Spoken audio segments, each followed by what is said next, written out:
If you can see, we can hear you. Before I continue, may I kindly ask that we mute our mics? Yes, please. Thank you. My name is Justina Dubaza, and I work with AUDA-NEPAD as a senior program assistant. I am standing in briefly for Dr. Dumisani Magadlela, who will be facilitating our sessions for today.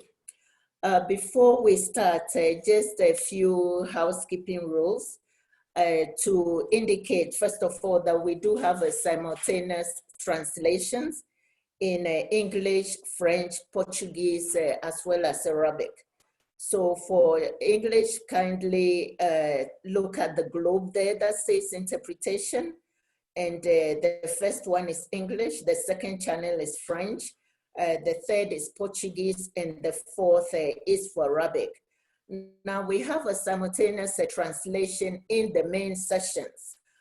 There wouldn't be the same in the breakout sessions. However, the translators will be available. And if a session requires translation, then the moderator would arrange that. And I also like to say that speakers, if they could kindly space the speech when they are speaking to enable the translators to translate effectively. And we also encourage each of us to use the chat for comments and then the Q&A for questions only. And then when we're addressing questions, if we can kindly address it to specific speaker, that will make it easier for them to respond. And we'd also like to kindly request that participants mute their mics if we're not speaking. Today, for some reason in South Africa, we're having challenges with our internet.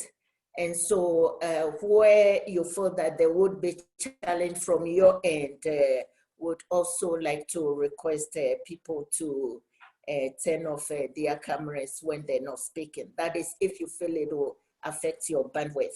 So on that note, I'd like to welcome all of us once again to the third Calestous Juma Executive Dialogue.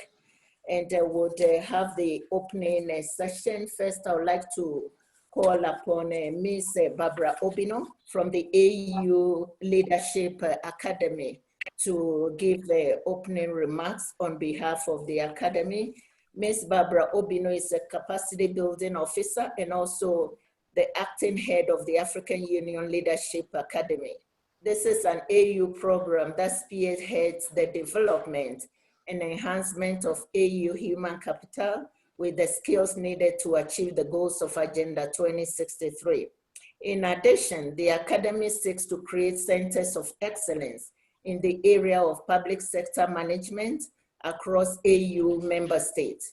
She has developed and delivered training programs to senior level and middle level officers, civil servants from AU member states, and members of the Permanent Representative Committee. Prior to devoting her work to AULA, that's AULA, Barbara served as policy officer within the Bureau of the Deputy Chairperson at the African Union Commission, where she played key roles in the implementation of policy initiatives of the Commission and provided technical advice on policy and operational matters. Calestous Juma Executive Dialogue is organized in collaboration with AULA. So we invite Ms. Barbara Obino to give the opening speech. Thank you. Thank you, Dr. Justina. Good morning, ladies and gentlemen. It is my pleasure to welcome you to the third Calestous Juma Executive Dialogue.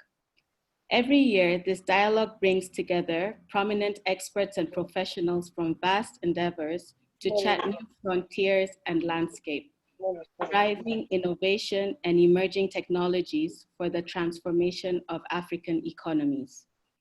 Nothing more has echoed the very tenets and importance of this dialogue for the collective well-being of this continent, more than the advent of COVID-19. We have been compelled to embrace our innovative capabilities to meet existing commitments in new ways of working. Thanks to emerging technologies for providing seamless solutions in ensuring our socio-economic and governmental systems are sustained even in the face of a pandemic. This platform could not come at a better time than now, with the opportunity to appraise the effectiveness of our innovative systems. We must take advantage of this platform to learn from what has worked and what we need to improve upon, exchange information on innovation and emerging technologies fit for purpose, and mutually enhance capacities, providing technical advice towards harnessing emerging technologies. The African Union Leadership Academy that I represent is committed to the development of leaders for innovative change. Innovative change is critical to our path to sustainable development, and we are devoted to building leaders that will drive this change. Leading change requires exceptional skills for creating and communicating vision of change that is fit for the African context and for driving a type of change for the Africa we want. Leading innovative change through the machinery of technology remains a key driving force for our socioeconomic development. As experts of this subject matter, we will rely greatly on the contributions from you, esteemed participants, to chart a course that will move us towards attainment of the AU Agenda 2063. This platform presents the opportunity to think deeply about emerging technologies and how we can mainstream the same into our institutions, frameworks, and programs in line with Agenda 2063.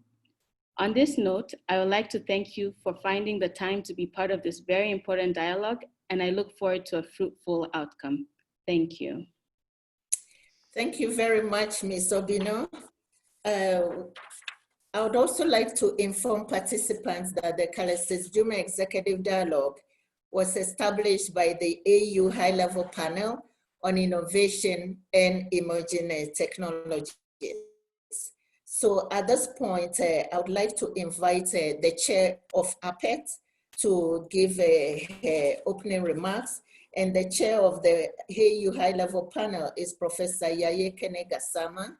She is a professor in plant biotechnology at the University of Sheikh Anta Diop in Dakar, and also acts as a vice chair of the board of the National Academy of Science and Technology of Senegal.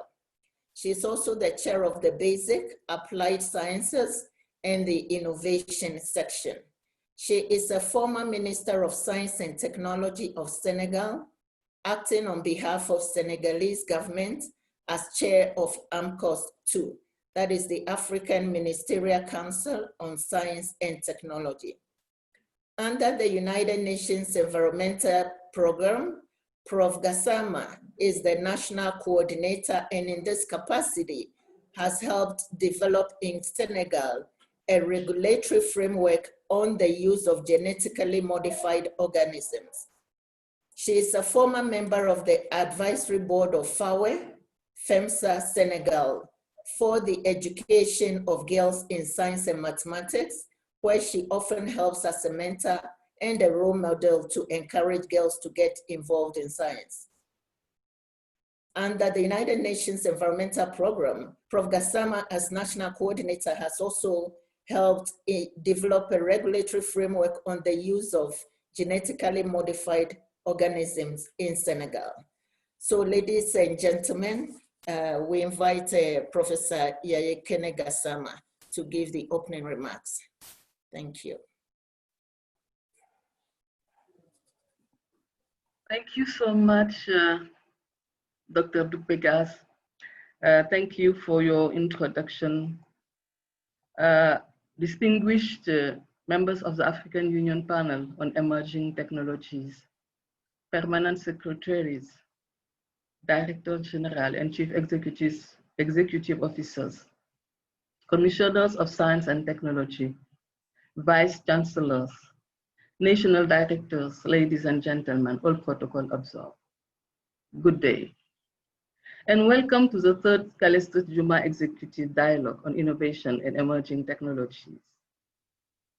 Our theme for this dialogue is effectively harnessing innovation and emerging technologies for the recovery and sustainability of African economies. Lessons from the pandemic. Let me start by thanking everyone for making time to attend this CJED, regardless of the differences in time zones and circumstances around how and where we work. APET recognizes and appreciates this effort, as it is evidence of fruitful cooperation between APET, the CG program, and our stakeholders in the midst of the COVID-19 crisis. I also wish to acknowledge the presence of colleagues, members of APET, the Secretariat, the CJED Technical Working Group, and the National Focal Point, along with the resource persons. The Calestous Juma Executive Dialogue is uniquely designed to facilitate and lay a solid foundation for senior policy and decision makers who have strategic and leadership responsibilities through igniting dialogues on innovation and emerging technologies. The program is aimed at providing a good opportunity for learning and exchange of knowledge and national experiences, networking, experiencing diversity, and building mutually beneficial relationships with a focus on emerging technologies on the 21st century. And this year, the dialogue takes a virtual format in light of the COVID-19 pandemic. It is exciting to see that over 200 stakeholders and representatives of government, the private sector, and partners are in attendance.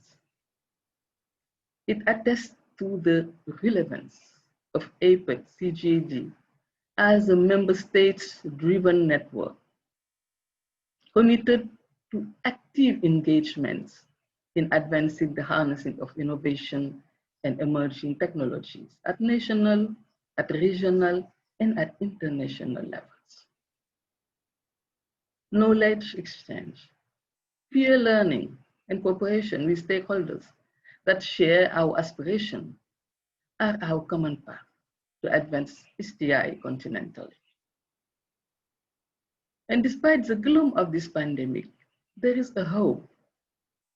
This dialogue is timely, with the specific objectives of highlighting policy responses that will create an enabling environment for innovation and emerging technologies, particularly those on health, to recover and build resilience to forestall shocks pandemics of this nature create. This dialogue will also focus on local innovations, with attention dedicated to sharing their insights. Additionally, we also hope to address key implementation challenges and devise actions to address the gaps, particularly around gender and youth. Following this dialogue, we'll use the information obtained to tailor in-country CG capacity strengthening support and use the strategic insights for the planning of intermediate strategic approach that enhance Africa's effective harnessing of innovation and emerging technologies. Thank you once again for taking the time to join us, and I'm looking forward to hearing your views. APET looks forward to a fruitful discussion. Thank you very much. Thank you, Justina.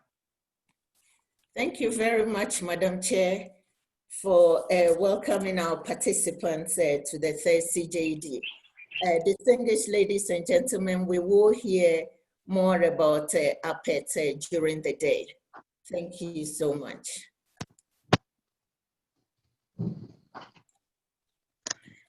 So, honorable members of the AU High-Level Panel on Emerging Technologies, commissioners, permanent secretaries and vice chancellors, directors generals, distinguished ladies and gentlemen.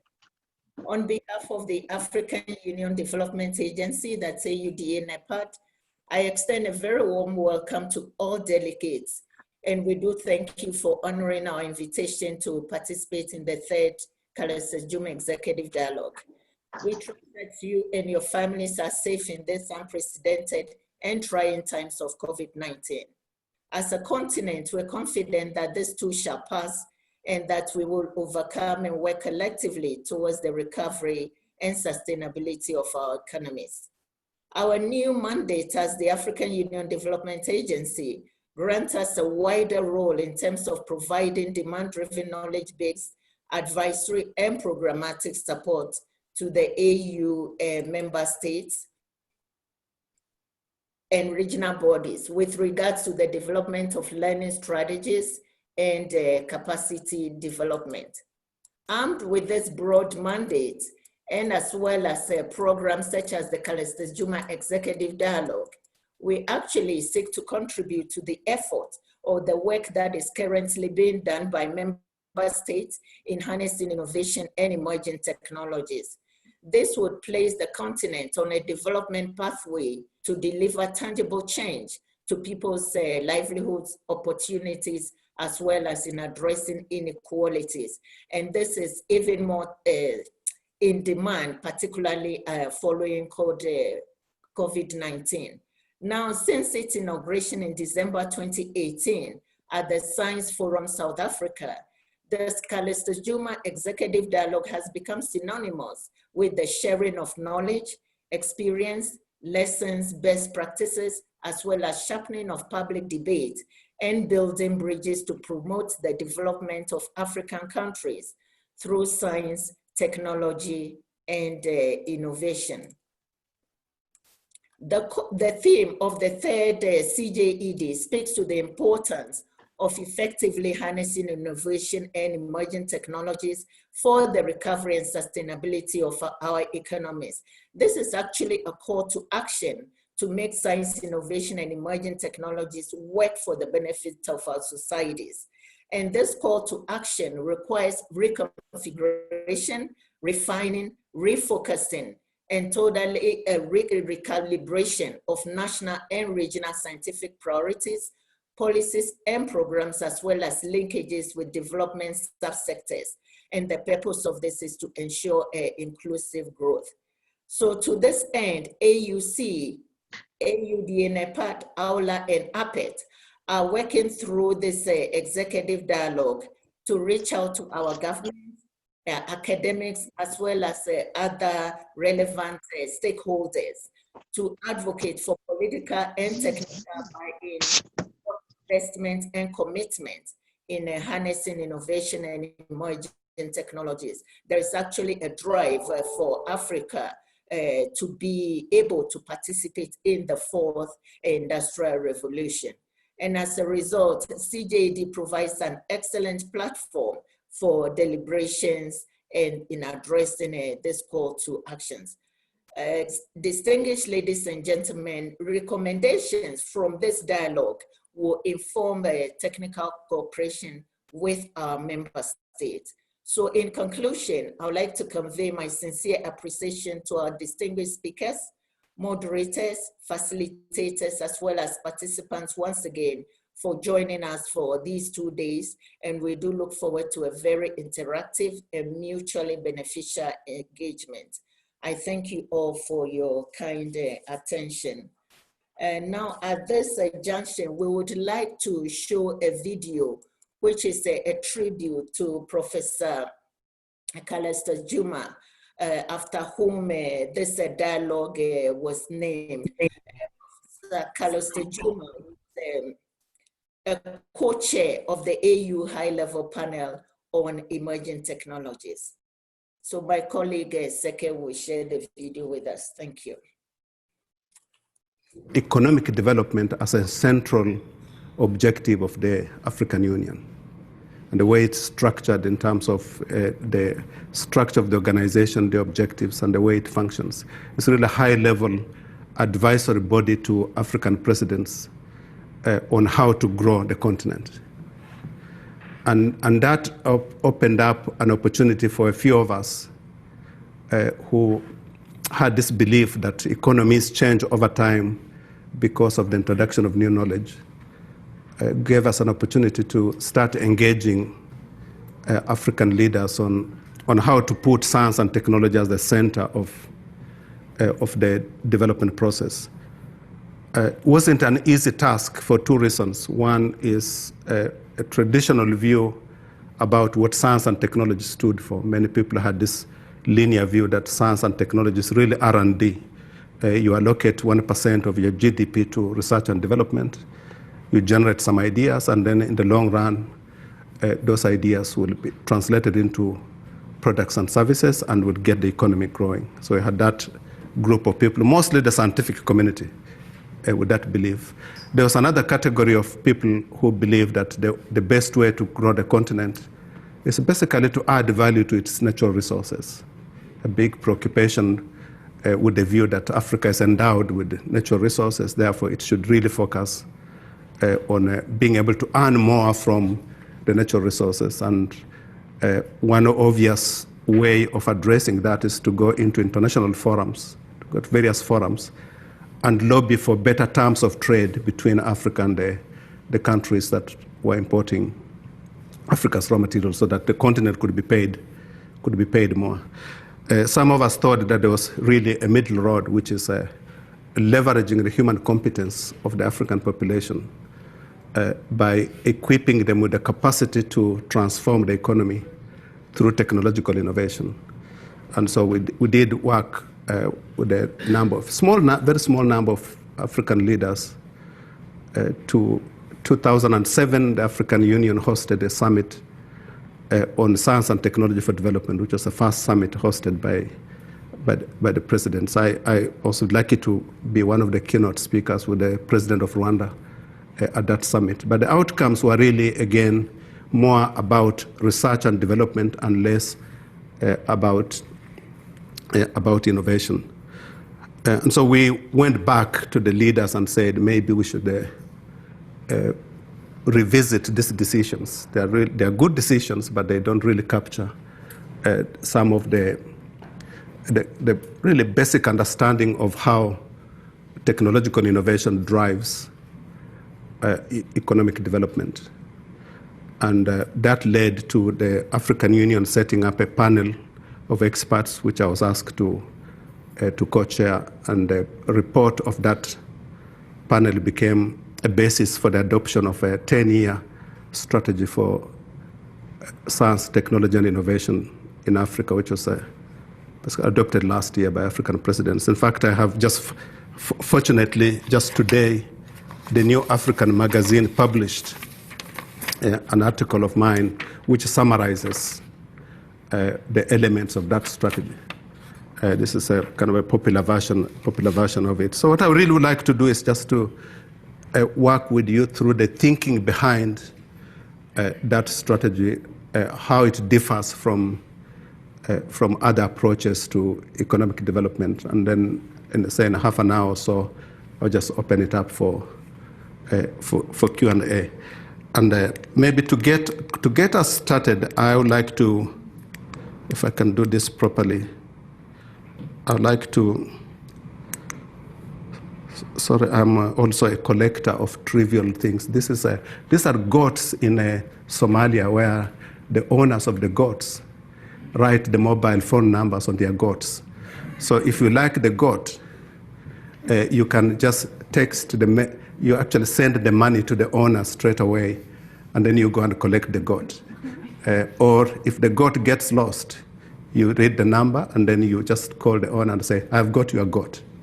Very, very practical. These are just some of the ideas that are kind of bubbling out of Africa at the moment. Sorry, I had no intent of actually including this slide, but now that you've seen it, I thought I should just explain what it is.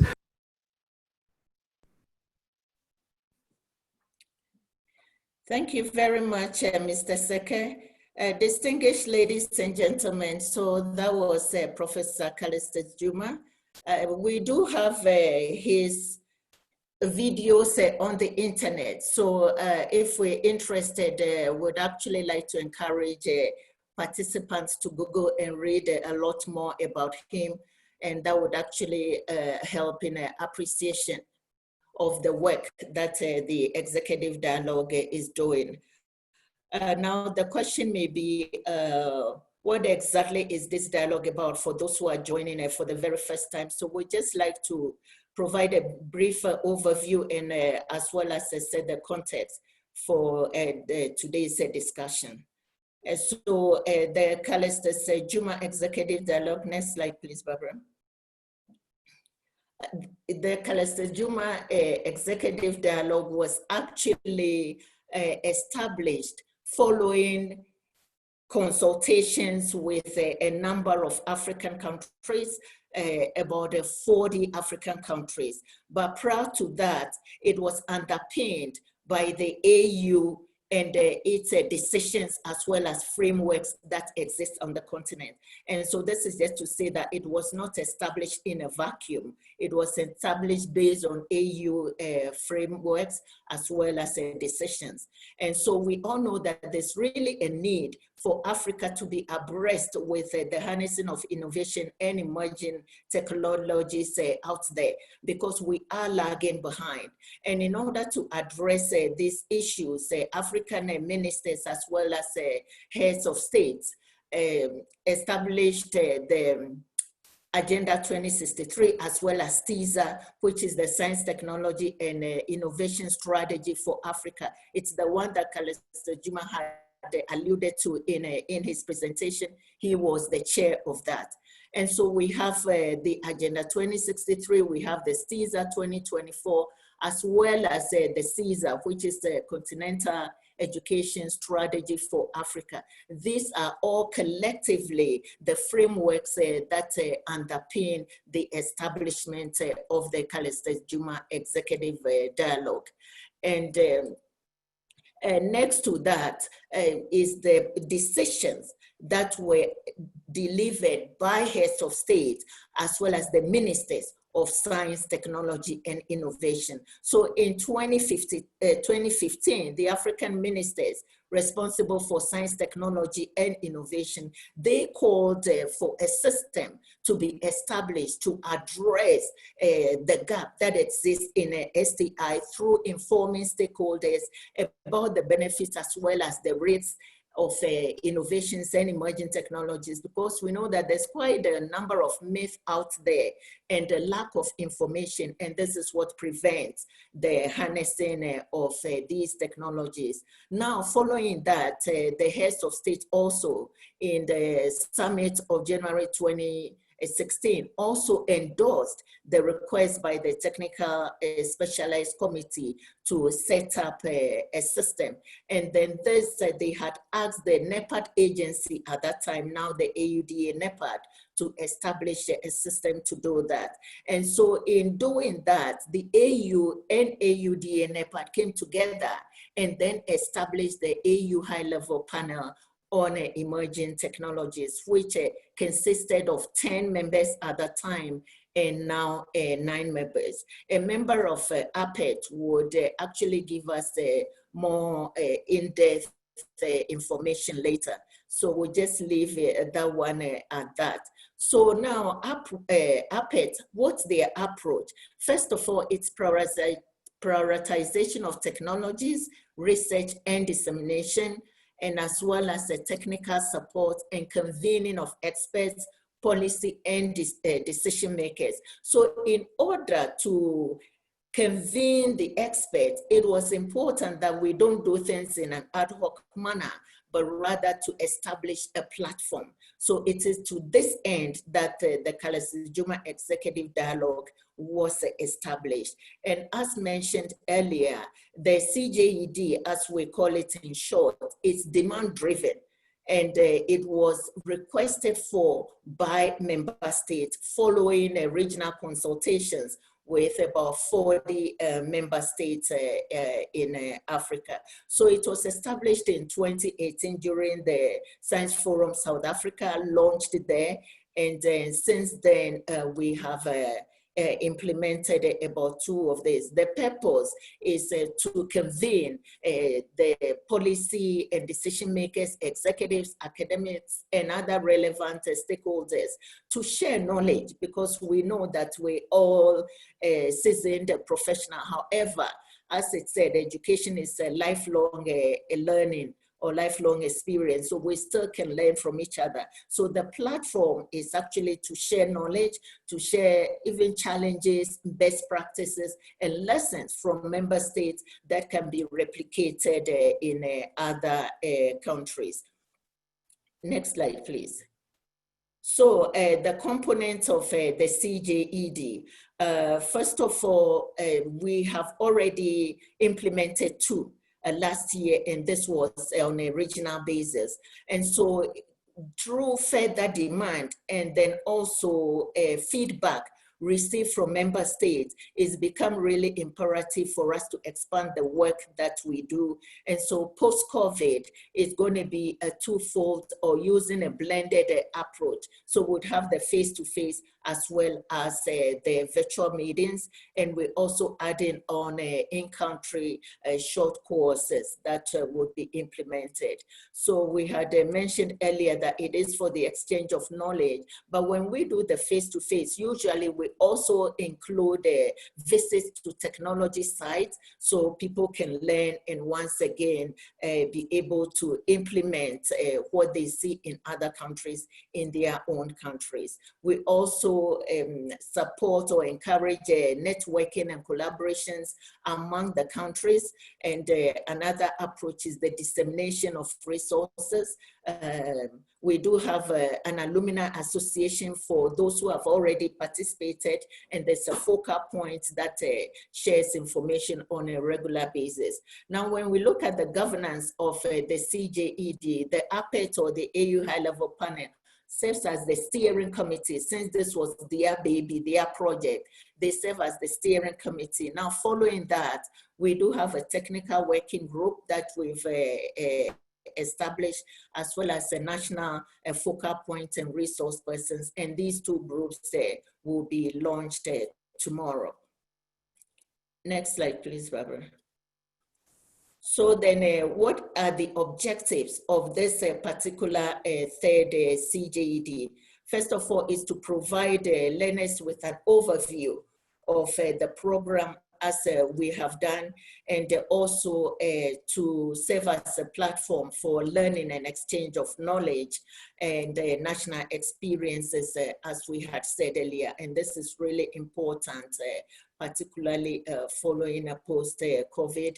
And it will also provide us an opportunity to be able to address some of the challenges and learn from other countries how they have addressed their challenges to enable us deal with ours in a more efficient manner. So it also serves to enhance the technical and professional capacities of delegates, to provide advice on the analysis and ethical considerations on harnessing innovation and emerging technologies. Sometimes it's such that when something is happening in your background, one may not know how to handle it, but then talking to others and learning how they are able to handle a particular situation also empowers us with the knowledge that we need to handle ours. So at the end of this dialogue, what are we expecting?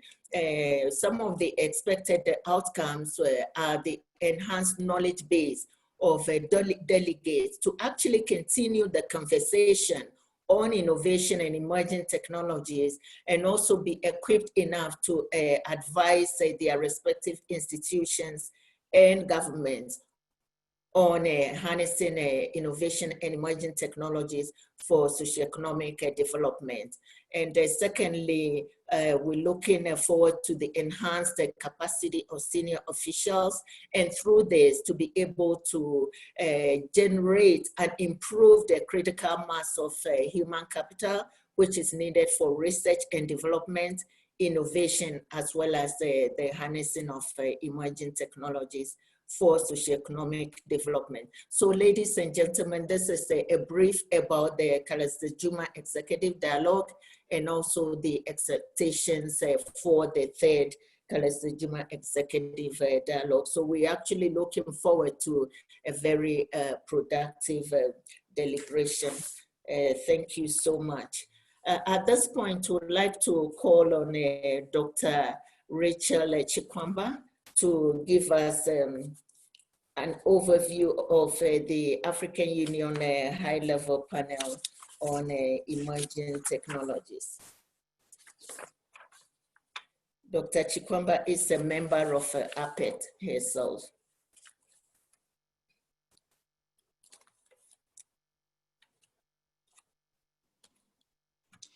Can you hear me clearly? Yes, we can. Thank you. Thank you very much. If I can have my slides, please, Barbara. I think my internet is a bit slow. So while Barbara is bringing up my slides, I just want to acknowledge all the commissioners, the chair of APET who has spoken to us already, director generals, all dignitaries, all protocols observed. I know there's vice chancellors and all manner of important people who have taken time out to come and join us in this endeavor. At this time, I'm not able to see Barbara's screen. And so I might just speak to my own screen. Let me see if I can do that. So mine is a job that's already been done really, because I am to introduce the African Union panel on emerging technologies and to say what is the background to our formation. But having listened to our chair and having listened to the video clip by Professor Juma himself, perhaps I feel it's a little redundant, but nevertheless, we are here because of the understanding of our leaders on the importance of technology in the continent's future. Technology provides solution to some of the society's most intractable challenges. It disrupts the status quo and creates future unknowns, some of which are positive, some of which bring uncertainty, and we need to navigate around them. Technology, of course, accelerates economic growth, economic inequalities between and within nations. But of course, on the positive side, it opens doors to new markets, new technologies, new sources of competition and competitive advantage, which spur on creativity, productivity, and the other downstream benefits like employment, self-sufficiency, and so on. And of course, technology forms the basis for economic competitiveness. I've spoken to that. Now, APET was brought about from an African Union perspective, recognizing very clearly, let me see if I can be in sync with Barbara very quickly. There we go. Recognizing the importance of science, technology, and innovation for Africa, the African Union put together STISA 2014 to 2024, which focuses on long-term sources of economic growth with a view to meet Africa's challenges in the 21st century. It is an integral part, of course, of Agenda 2063, which recognizes the role of science, technology, and innovation for economic development. Yet, we find ourselves in a strange situation where Africa faces a lot of resistance in her freedom to innovate. Some of it is of our own doing, some of it is incumbents that are in our environment that we hope the people on this dialogue will help us to tackle. Emerging technologies are needed, obviously, to address the continent's challenges and its opportunities. And in fact, the matter became of such a concern to the ministers of science and technology on the continent that they made the recommendation to the heads of states and government to say that we needed our own panel of experts to guide matters on how to deal with technologies that are on the horizon, in particular emerging technologies.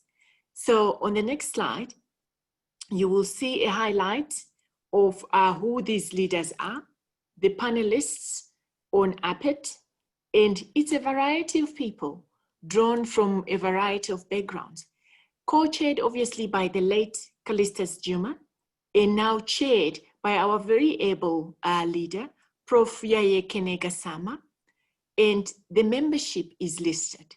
The membership is a diversity of professionals from agriculture to medicine, to the understanding of academics, to issues of gender, to issues of technology, engineering.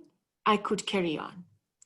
On the next slide, and you can feel free to look at the bios of the members of APET on the website, on the AUDA-NEPAD website. And so this is about effectively collective thinking, collective rethinking of what our future could be if we harnessed science and technology. So our African panel on emerging technologies aims to advise the African Union on current and emerging technologies that have got transformative potential, which means capacity to transform Africa's science base into competitive advantage and contribute to the goals set out in STIZA 2014 to 2024, which means we are going beyond R&D, as Professor Juma so ably articulated in the video. It also aims to build capacity of stakeholders drawn from diverse professional backgrounds who are critical in terms of providing evidence-based analysis, recommendations that should inform policy direction on the continent, in the regions, and at national level, on the utilization of existing and new technologies.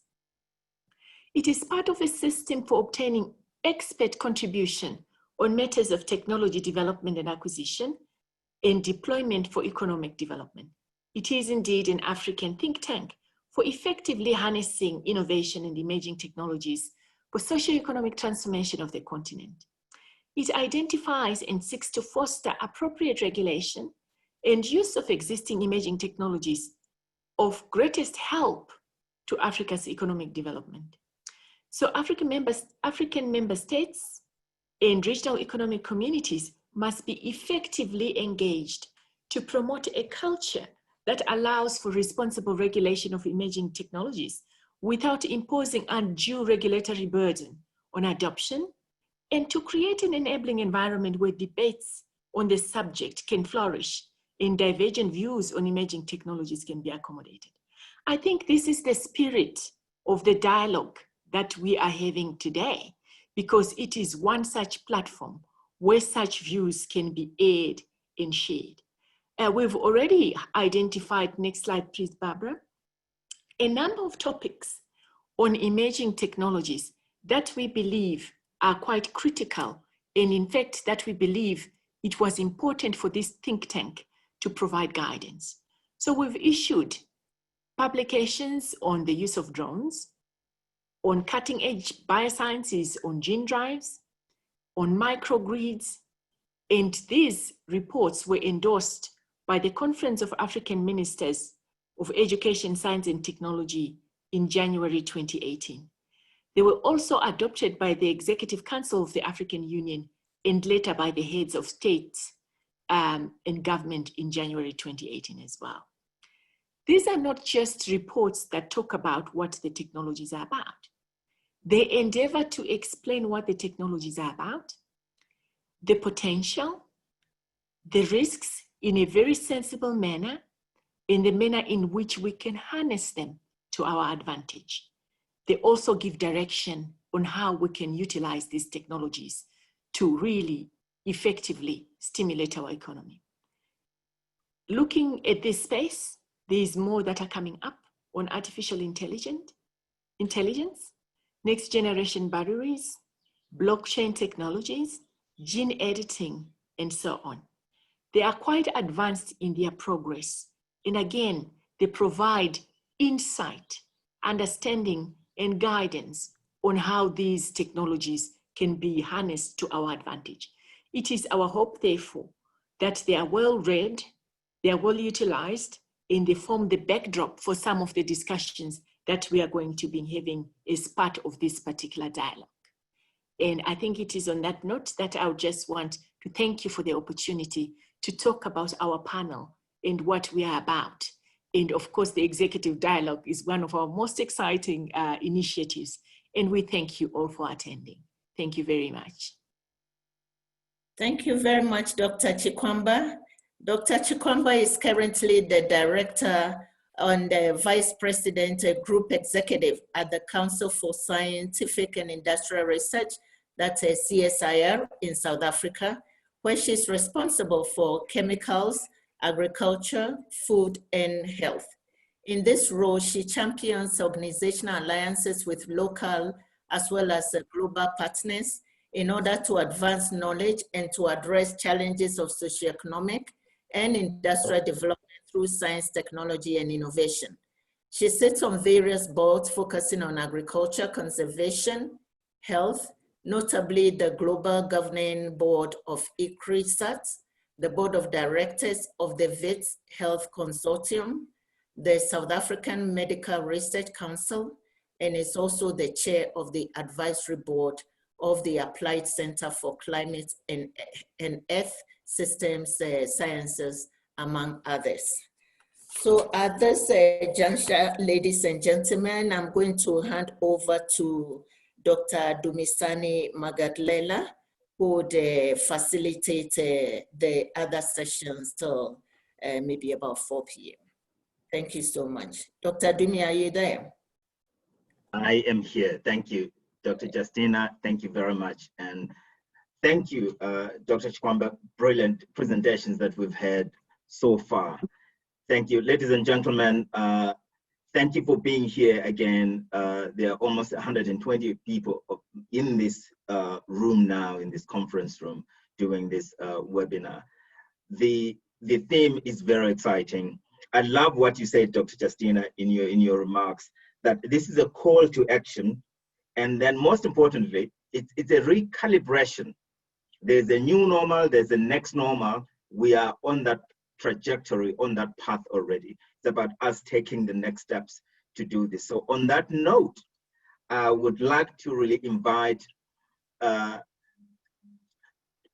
Hambani Masheleni, who's a senior policy officer in the African Union Commission, to talk to us about building bridges for science policy needs in the policy community of African countries on this DISA one.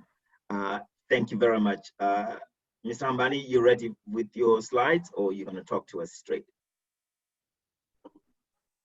Thank you very much, Mr. Moderator. My slides are ready. Okay. Then on that note, thank you. I was checking on that. I want to just say one or two things about you, which is very important for us to know each other, for our delegates, our guests, our participants to know you a little bit. Mr. Hambani Masheleni has a broad range of training and work experience in the public sector through promoting formulation and implementation policies for science, technology, and innovation. He currently is employed by the African Union Commission and is the acting head of division for science and technology. You'll correct that for me on this one if I get that wrong. Mr. Masheleni is involved in the implementation of African Union's DISA 2024. This is very, very important, ladies and gentlemen, within the overall and broader AU Agenda 2063, our blueprint for Africa's development. So the objective is to deploy science, technology, and innovation across various socioeconomic sectors with a view to foster social transformation, economic competitiveness, and creation of long-term economic benefits for the continent and beyond. So Mr. Hambani Masheleni is in the cutting edge of what we need to do and what this webinar, this specific dialogue, our third dialogue, really speaks to, and what our opening remarks leaders have said on this. So we're looking forward to your sharing in about 10 minutes. Thank you, Mr. Masheleni. Thank you very much, Dr. Dumi, our moderator. Greetings from Addis Ababa.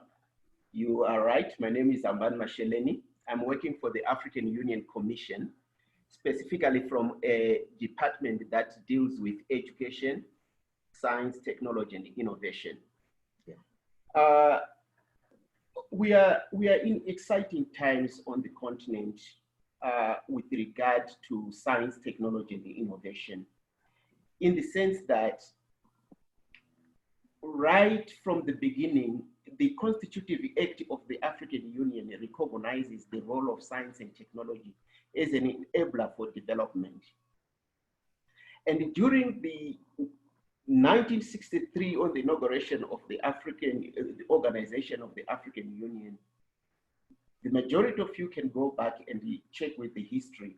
Dr. Kwame Nkrumah, the then president of Ghana, made a very passionate appeal to the continent that it is within the reach of African people to use, develop, and harness science and technology to transform our economies, our lives, and our agriculture.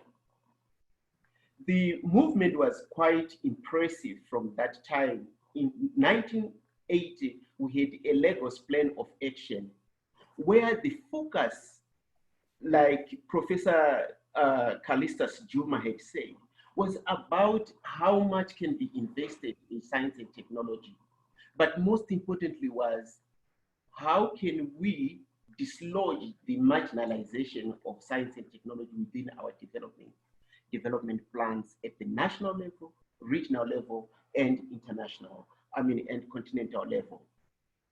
We started to have a plethora of congresses happening, and one of them was the first Congress of Scientists in Africa, where scientific excellence of Africa was mobilized to start to look at how can we create networks of scientists so that we can start to contribute to the development of our continent together in a collective manner, building the bridges that are needed by supporting intra-Africa collaboration, as well as funding science and technology on the continent.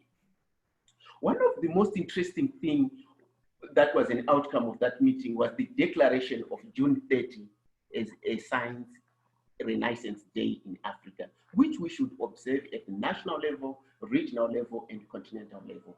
We then had a consolidated plan of action, which brought together the thoughts of NEPAD and the African Union Commission to create a common platform that enables member states to seamlessly see how science and technology can be harnessed on the continent.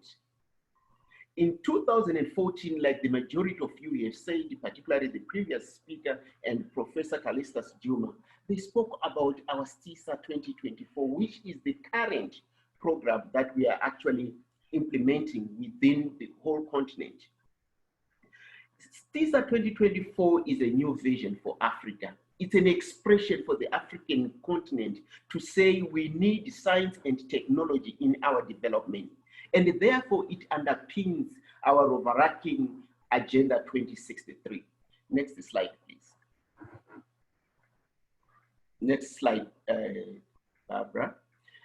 What is more important about how we are organizing science and technology on the continent is how to involve different stakeholders and players in the whole space for science, technology, and innovation on the continent. From a decision-making point of view, we ensured right from the beginning that science is on top of the development agenda of the continent. Science is on top of our political agenda in the continent. And science is on top of our collaborative agenda continentally and internationally in terms of science diplomacy. How did we do this? We ensured that through our statutory technical committee for education, science, and technology, science reaches the apex of the African Union through the Assembly of Heads of State and Government, who take decisions that are common to the continent and which stimulate or trigger development through research and innovation continentally. Away from the decision-making, the political side of our science, we also came up with how to organize different sectors so that we can inspire implementation of our strategies. We have NEPAD AUDA playing a critical role of coordinating the implementation of our science, technology, and innovation strategy. But most importantly, it is really about bringing all stakeholders into this implementation space, We need bankers, such as the African Development Bank, development partners, the private sector, the RECs, as well as our member states. So this is how we have planned how on the continent, everyone who is concerned with science and technology, be it an institution or a scientist, we are able to see each other in this space, either from a policy side or from a program side of our STISA 2024. Next slide, please. This STISA 2024, for us to really implement it seamlessly with member states involved, one of the most important things has been this STC on education, science, and technology. Today, the STC is made up of 5 countries. Uganda is chairing, Central African Republic, Namibia, Libya, and Senegal. They are in this STC for education, science, and technology as the governance for our strategy on the continent. At the same time, we do have a committee of 10 of heads of state and governments championing education, science, and technology on the continent. And these countries are Egypt and Tunisia from the north, Chad and Gabon from Central Africa, West Africa coming in with Senegal and Sierra Leone, East Africa with Kenya and Mauritius, Southern Africa with Malawi and Namibia. This is at the level of the heads of state and government. These instruments periodically meet to discuss our science, technology, and innovation strategy, STISA 2024. Now, what is this STISA? STISA is our continental blueprint to foster innovation and innovation-led, knowledge-based economies in our continent. It is designed in such a way that it is a 10-year strategy within the overall Agenda 2063 as pronounced by the Professor Calestous Juma in his presentation.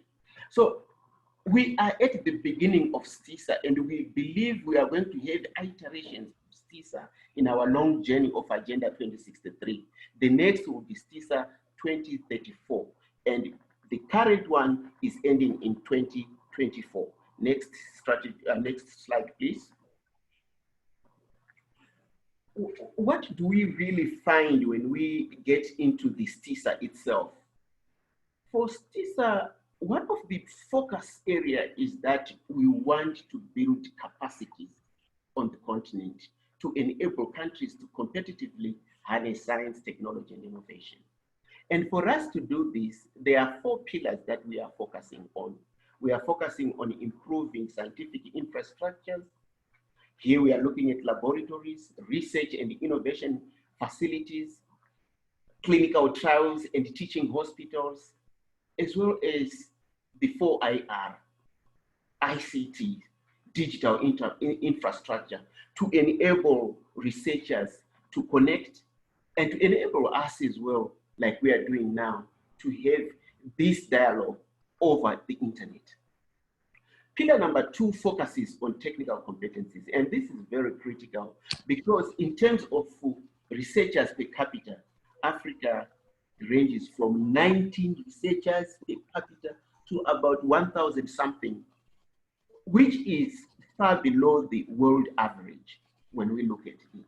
So we need to ensure that we foster science, technology, innovation, and mathematics, human capital development through our education interventions, particularly the Continental Education Strategy for Africa, CESA 16 to 2025. We also need to take on the youth and on women, as these are part of our biggest demographic dividend when we look at our population across the whole continent. But most importantly, we also need to come up with STI management skills. We have to ensure that we as scientists possess some certain skills that enable us not only to do research, but also to manage our research, our finances, to ensure that the career path of our students point to where we want them to go.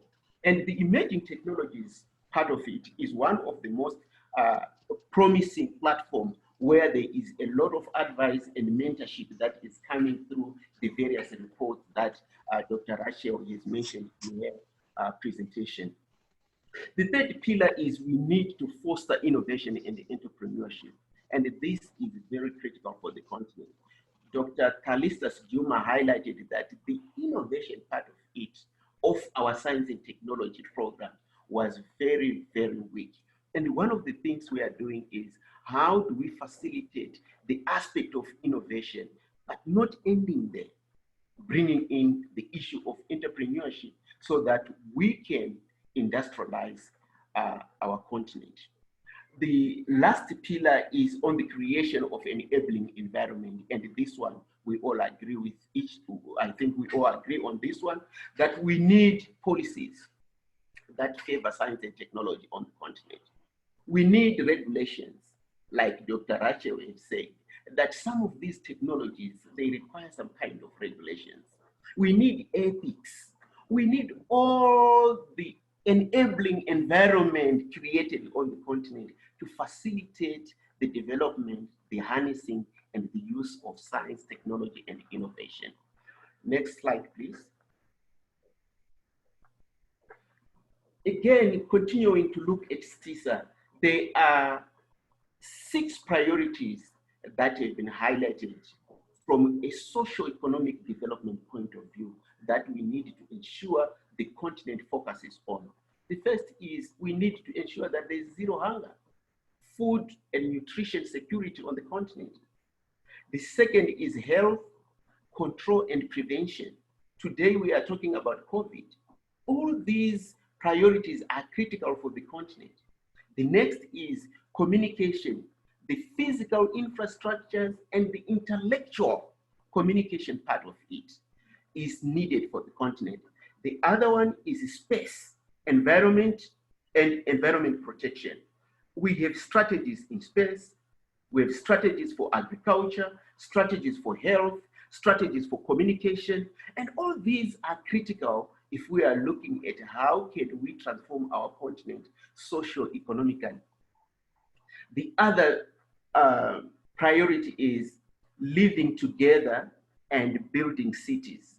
We need to foster not only hard sciences on the continent, we need to talk about humanities, social sciences, governance, our political systems. How do we generate research knowledges that can actually ensure that the continent actually benefits from all these other researches that are not hard sciences? The other one is the wealth creation part of it, where we need to industrialize the continent and ensure that whatever we are doing in terms of science and technology stimulates societal benefits in terms of wealth creation. Next slide, please.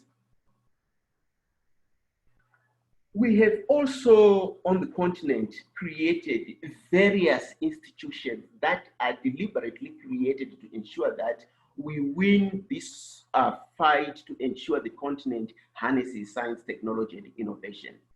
We have operationalized the African Scientific Research and Innovation Council. This platform brings all scientists together, policymakers, funders, to talk about how can we ensure that the continent has a robust scientific program. And this ASRIC is based, is secretariated in Abuja by one of our offices. It is in Abuja in Nigeria there. It is operational, and we have got more than 500 scientists that have already been identified. It's playing a critical role in terms of providing additional advices as far as COVID-19 is concerned. We also created an observatory for science, technology, and innovation to deal with the indicators and the measurement of the development of the continent vis-a-vis our efforts in science.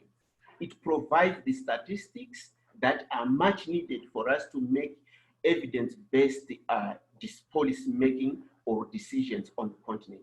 It is operational. It is based in Malabo in Equatorial Guinea. Ms. Masheleni, 2 minutes? That's fine.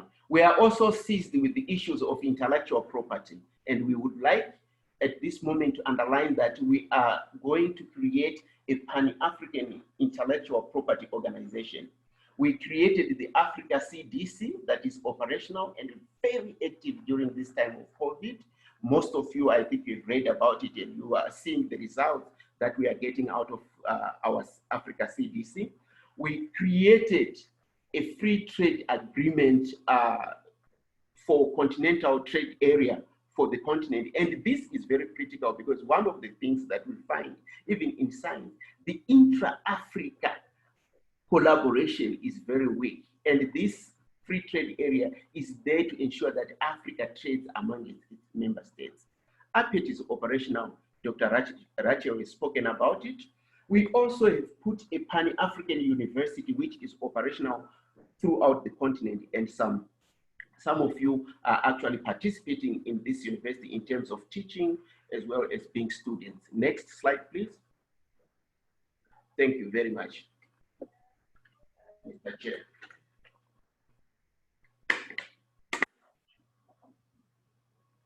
Mr. Moderator, over to you. Thank you. You might talking to my.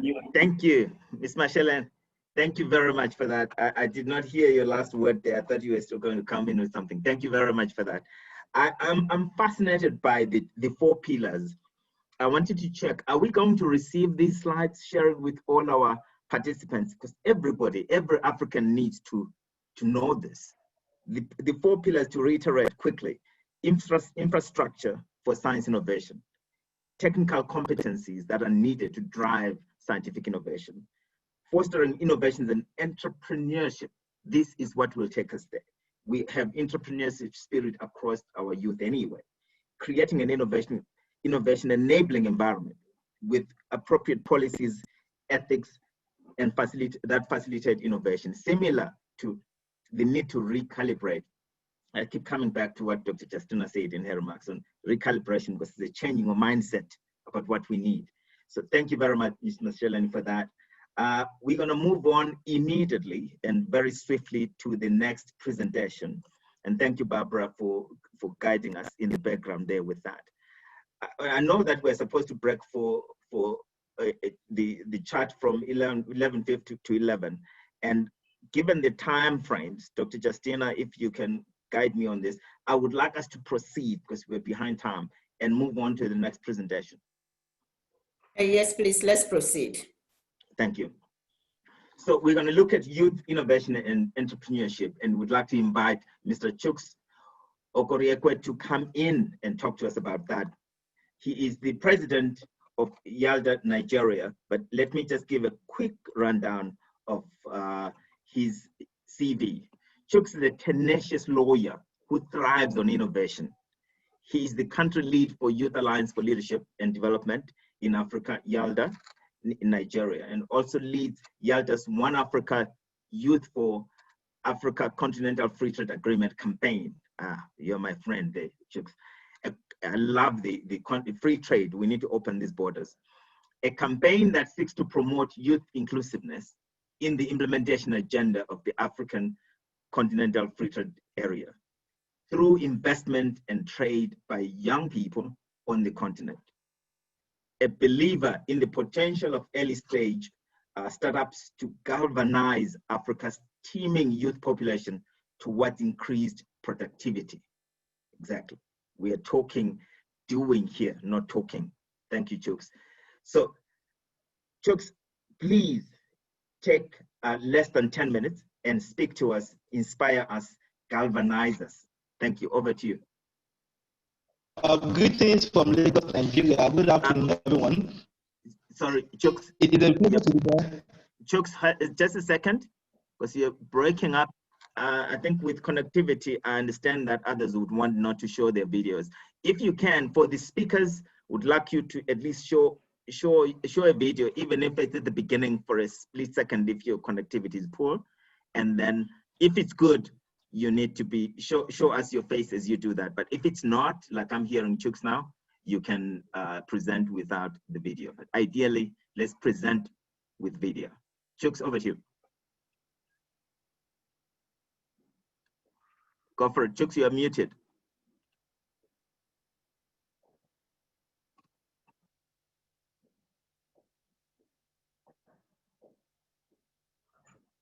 Hello, everyone. Good afternoon from Lagos. Hope you can all see and hear me. Perfect. It's a privilege to be here. I'll be speaking to topic I titled "Leading into the Pandemic: Leading Youth Innovations for Economic Recovery in Africa." Next slide, please. Yeah, Chooks, if you can just move around just a little bit, there is a crackling sound. Let's try that again. Okay, can you hear me perfectly now? Not from my side. It's a poor connection. Let's try that again. This is why we need the infrastructure. Can you hear me better now? No.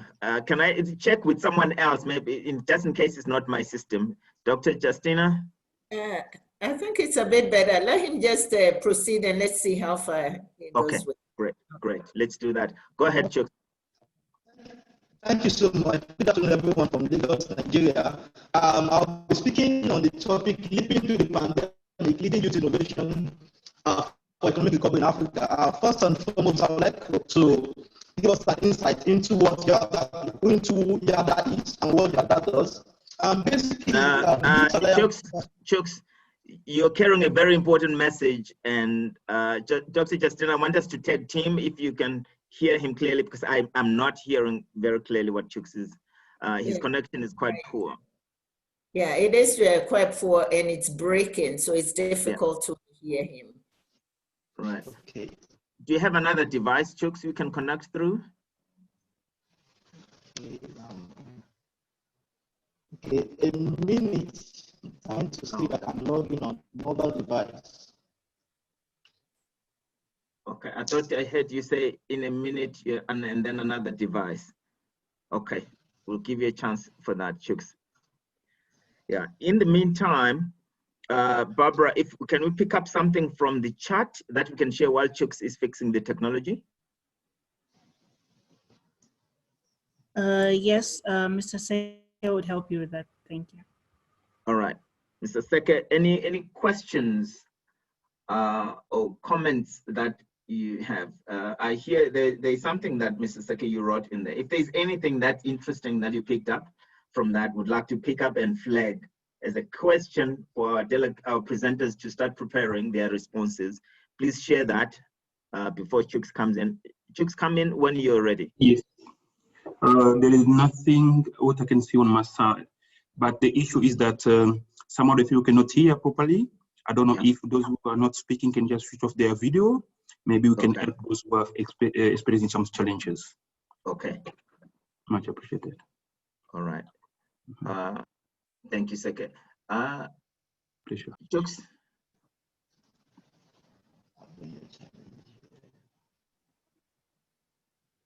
Sometimes just moving around to a different corner of the room or part of the building that you're in or the home, and okay.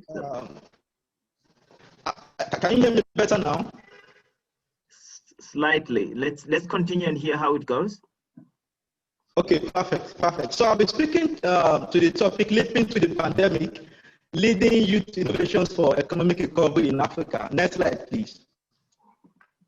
So for starters, next slide, please. For starters, I will be telling us about what who YADA is and what YADA does as a leading Pan-African NGO on the continent.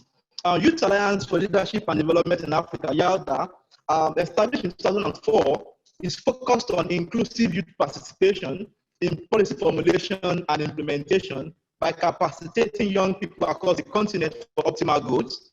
YADA is presently in 15 African countries in Africa and the diaspora, with 32 African countries represented in YADA. YADA has led a couple of engagements across the continent in some years, some of which I will just talk briefly on. In 2019, last year, YADA led the youth engagement in the implementation of AFCFTA by hosting a side event at UNECA's Conference of Ministers that was held in Rabat in Morocco.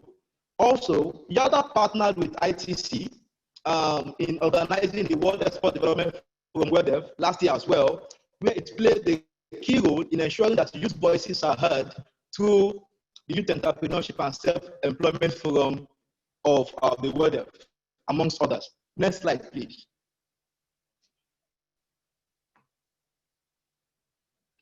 Next slide, please.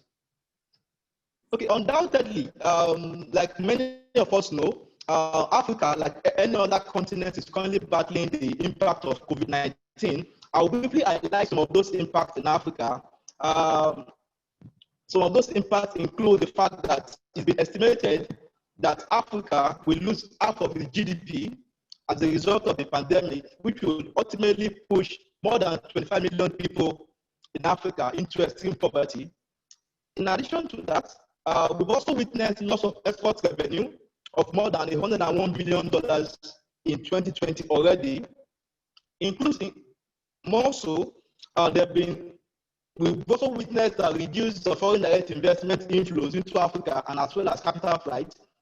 There have been disruption of agro supply chains, and lastly, more than 20 million jobs in Africa is predicted to be lost as a result of the pandemic. Next slide, please.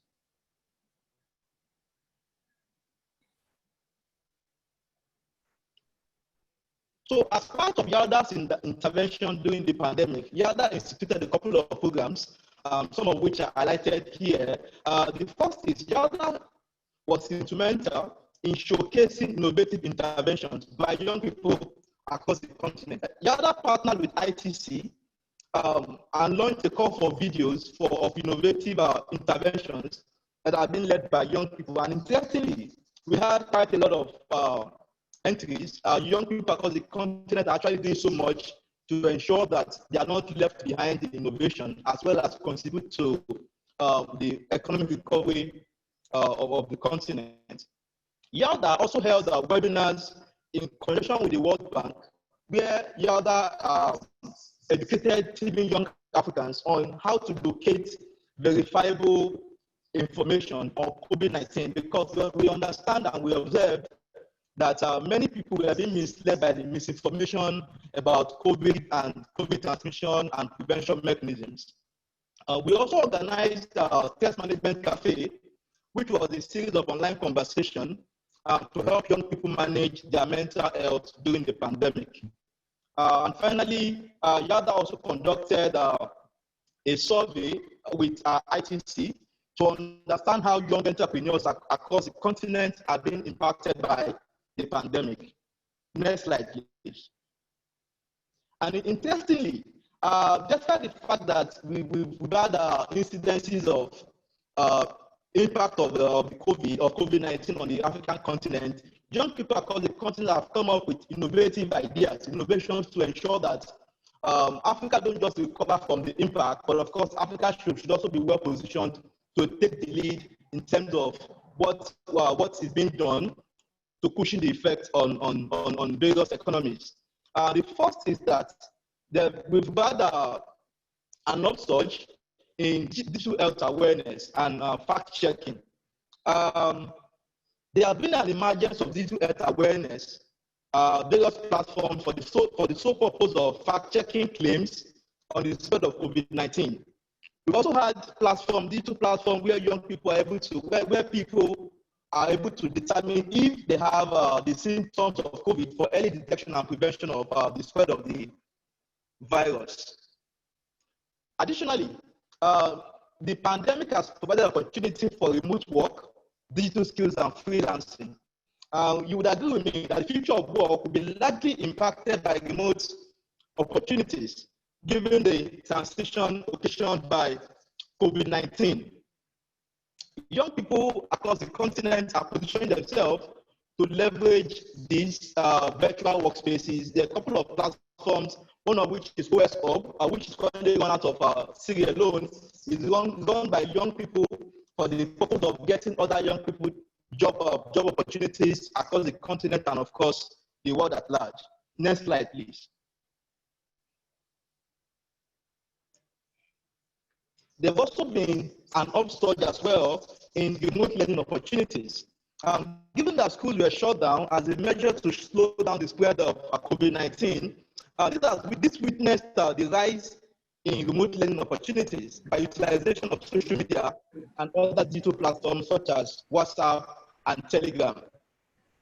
And lastly, on this, we have incidences of innovation that relates to agriculture, which most of us term digital agriculture. COVID-19 disrupted global supply chains and, of course, food systems, which has led to a recession and, of course, food shortages and the likes. However, digital agriculture has been instrumental in providing essential supplies, including market advisory and supply chain services amid the pandemic. If you look at the pictures I have in this slide, you can see that WhatsApp became a medium of education for students amid the lockdown. In the sense that teachers now have the platform to reach out to their students even virtually. Next slide, please. In conclusion, I say that we depend on building digital infrastructure. Just like we've rightly witnessed here, we still have challenges in terms of access to internet, and when we have access, how reliable is this access? And we provide access and support to youth-driven innovations, leveraging the use of emerging technologies. This will engage the continent's teeming youth population, given the fact that Africa is the youngest continent in the world, with more than 60% of its population being young people. This will definitely help impact how we could contribute positively to the growth and development of the continent. In terms of reducing unemployment rate and accelerate the growth of agro-processing industries fit for value chain integration, as well as the development and integration of financial markets. Thank you so much for your time, and have a wonderful afternoon. Thank you, Chuks. Thank you very much for pushing through and fighting with the poor infrastructure that we have on the continent and showing it who's boss. Thank you very much for that. Really appreciate the presentation, and I'm sure it will be shared.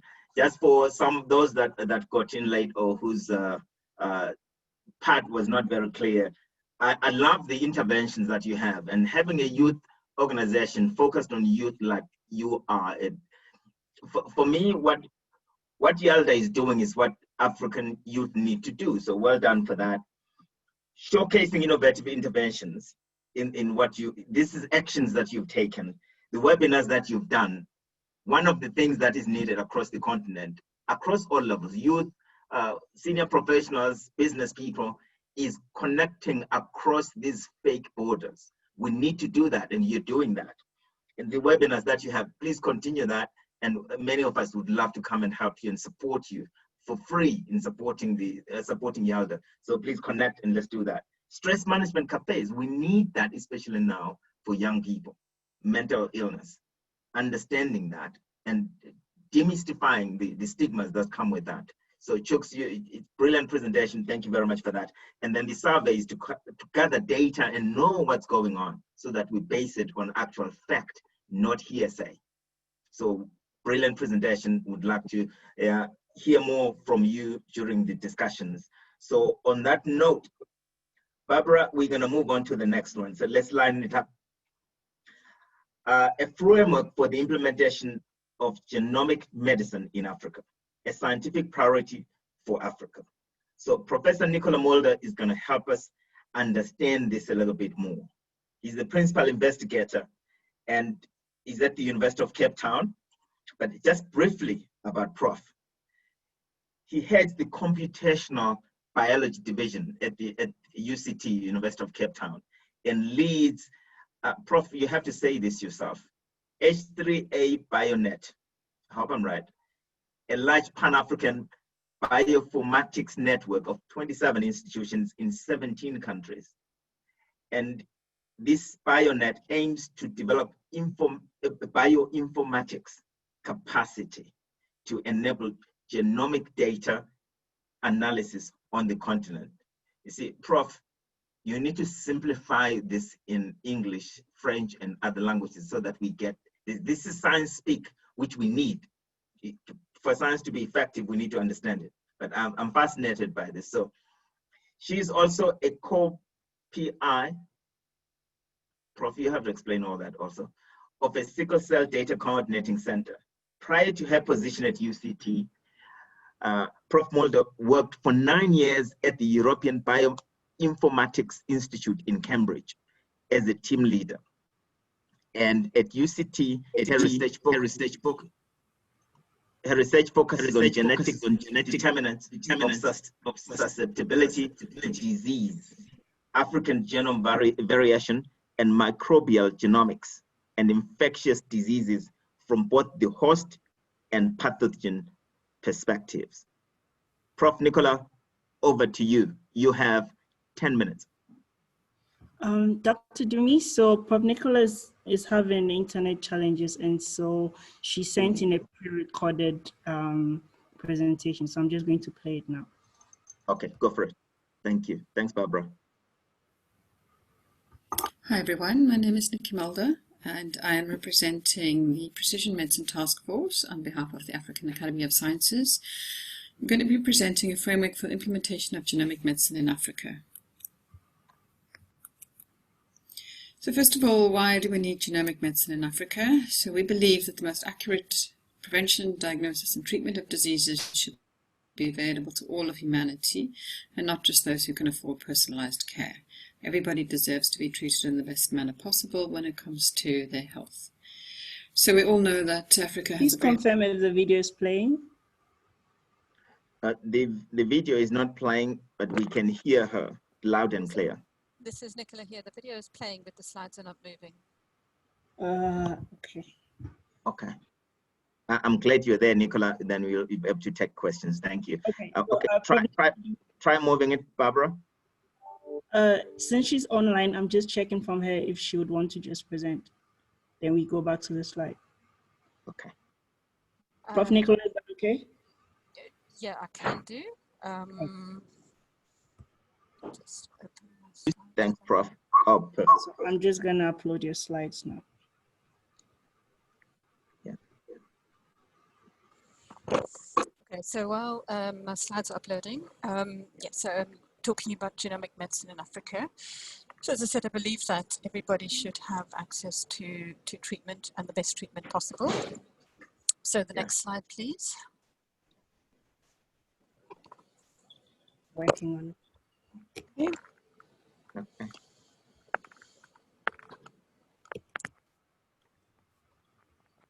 The slides.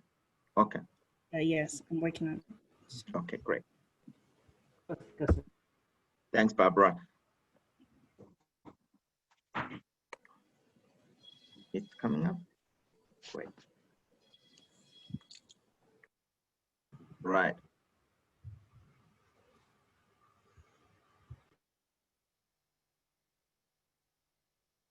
Next slide. Working. It's coming up.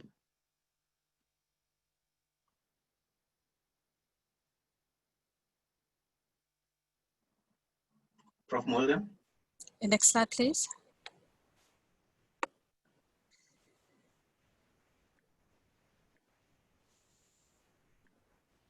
Okay, so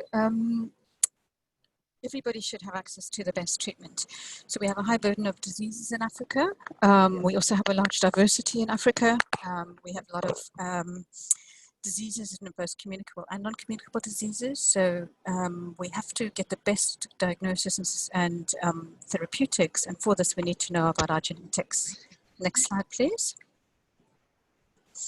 So we can use genomics to inform healthcare. This can both save lives, improve the quality of life, but it can also help to save costs in the long term. And it addresses one of the SDGs of ensuring healthy lives and promoting well-being for all ages. Next slide, please.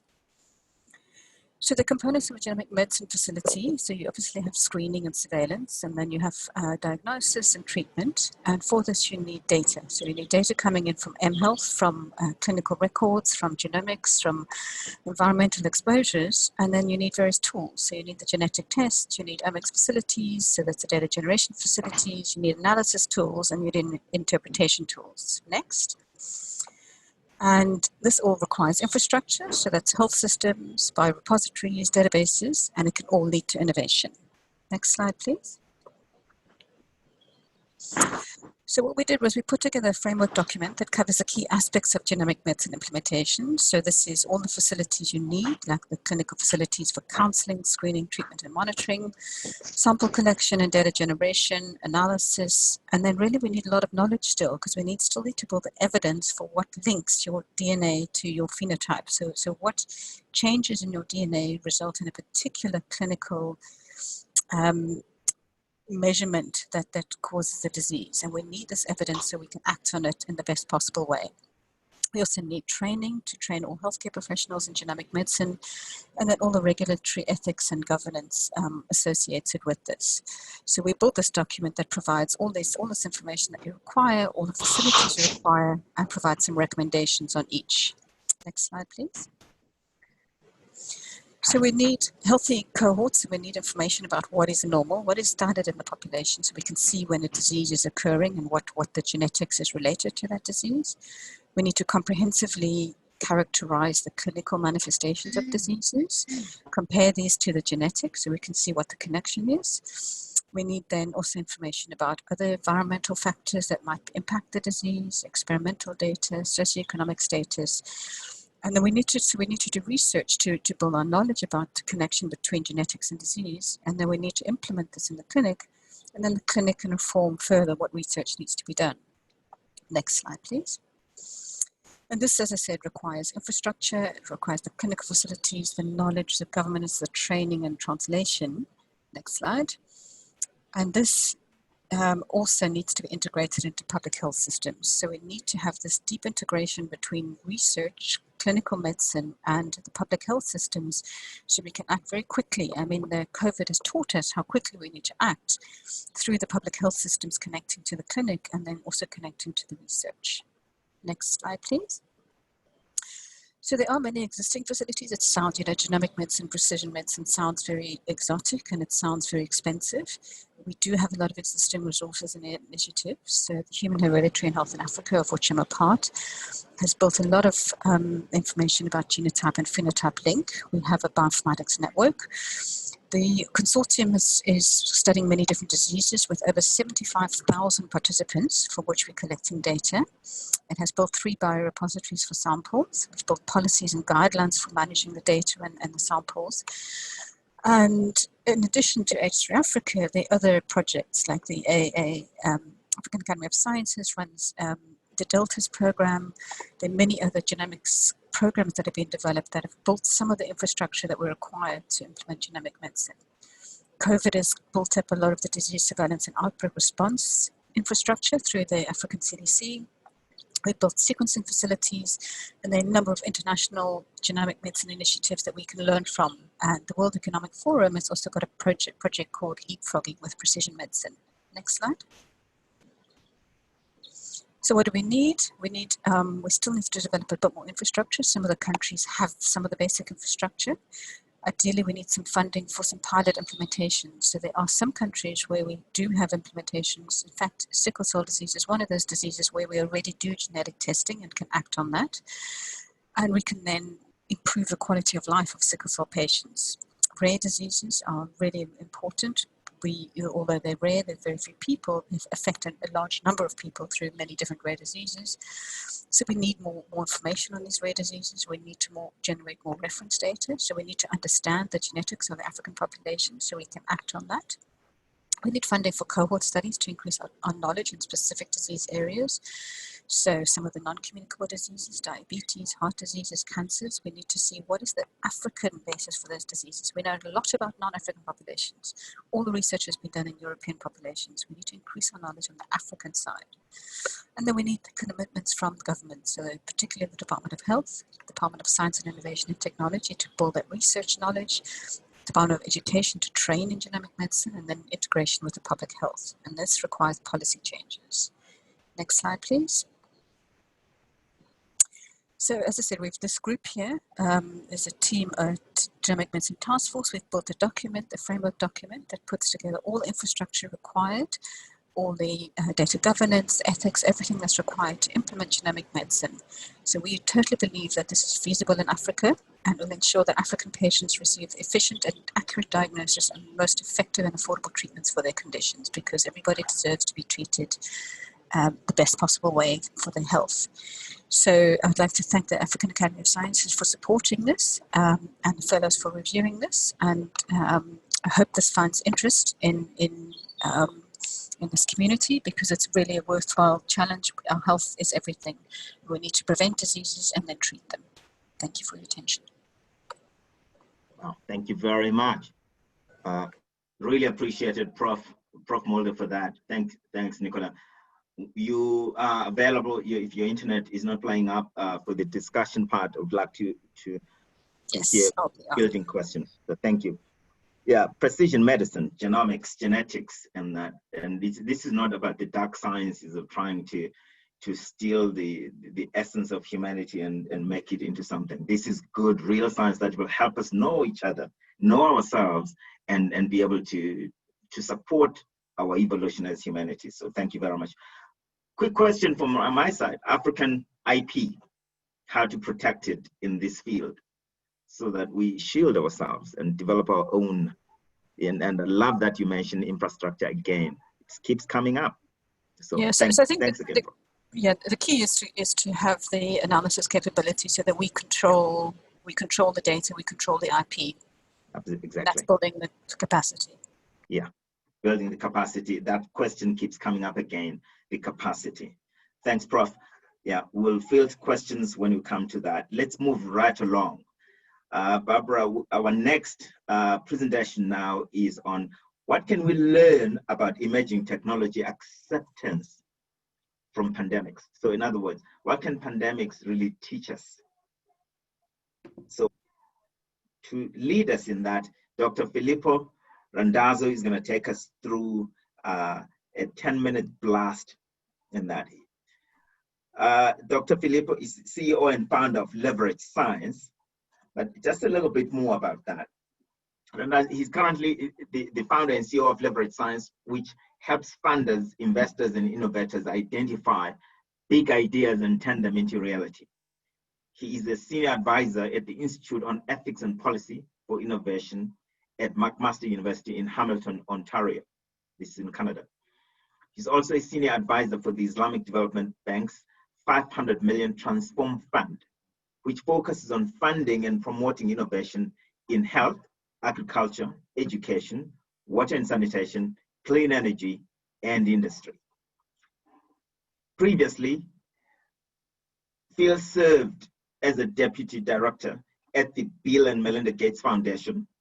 During his 12.5-year tenure at the Bill and Melinda Gates Foundation, he actively participated in its rapid growth from a small startup to over 1,500 employee business or institution as an NPO.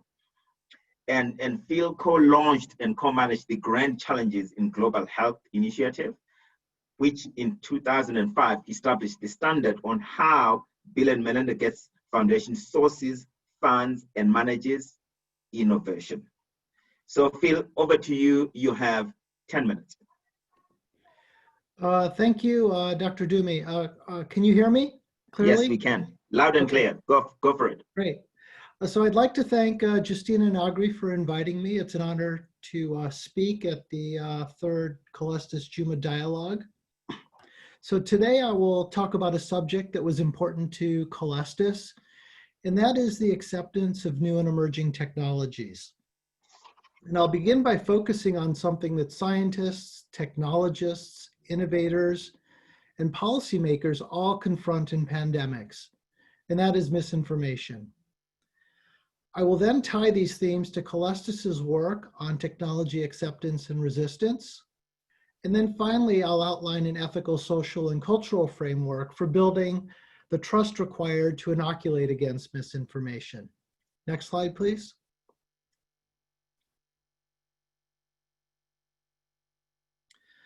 So I'm starting with pandemics since we're all collectively experiencing the COVID pandemic. And pandemics are a laboratory for understanding of emerging technology acceptance.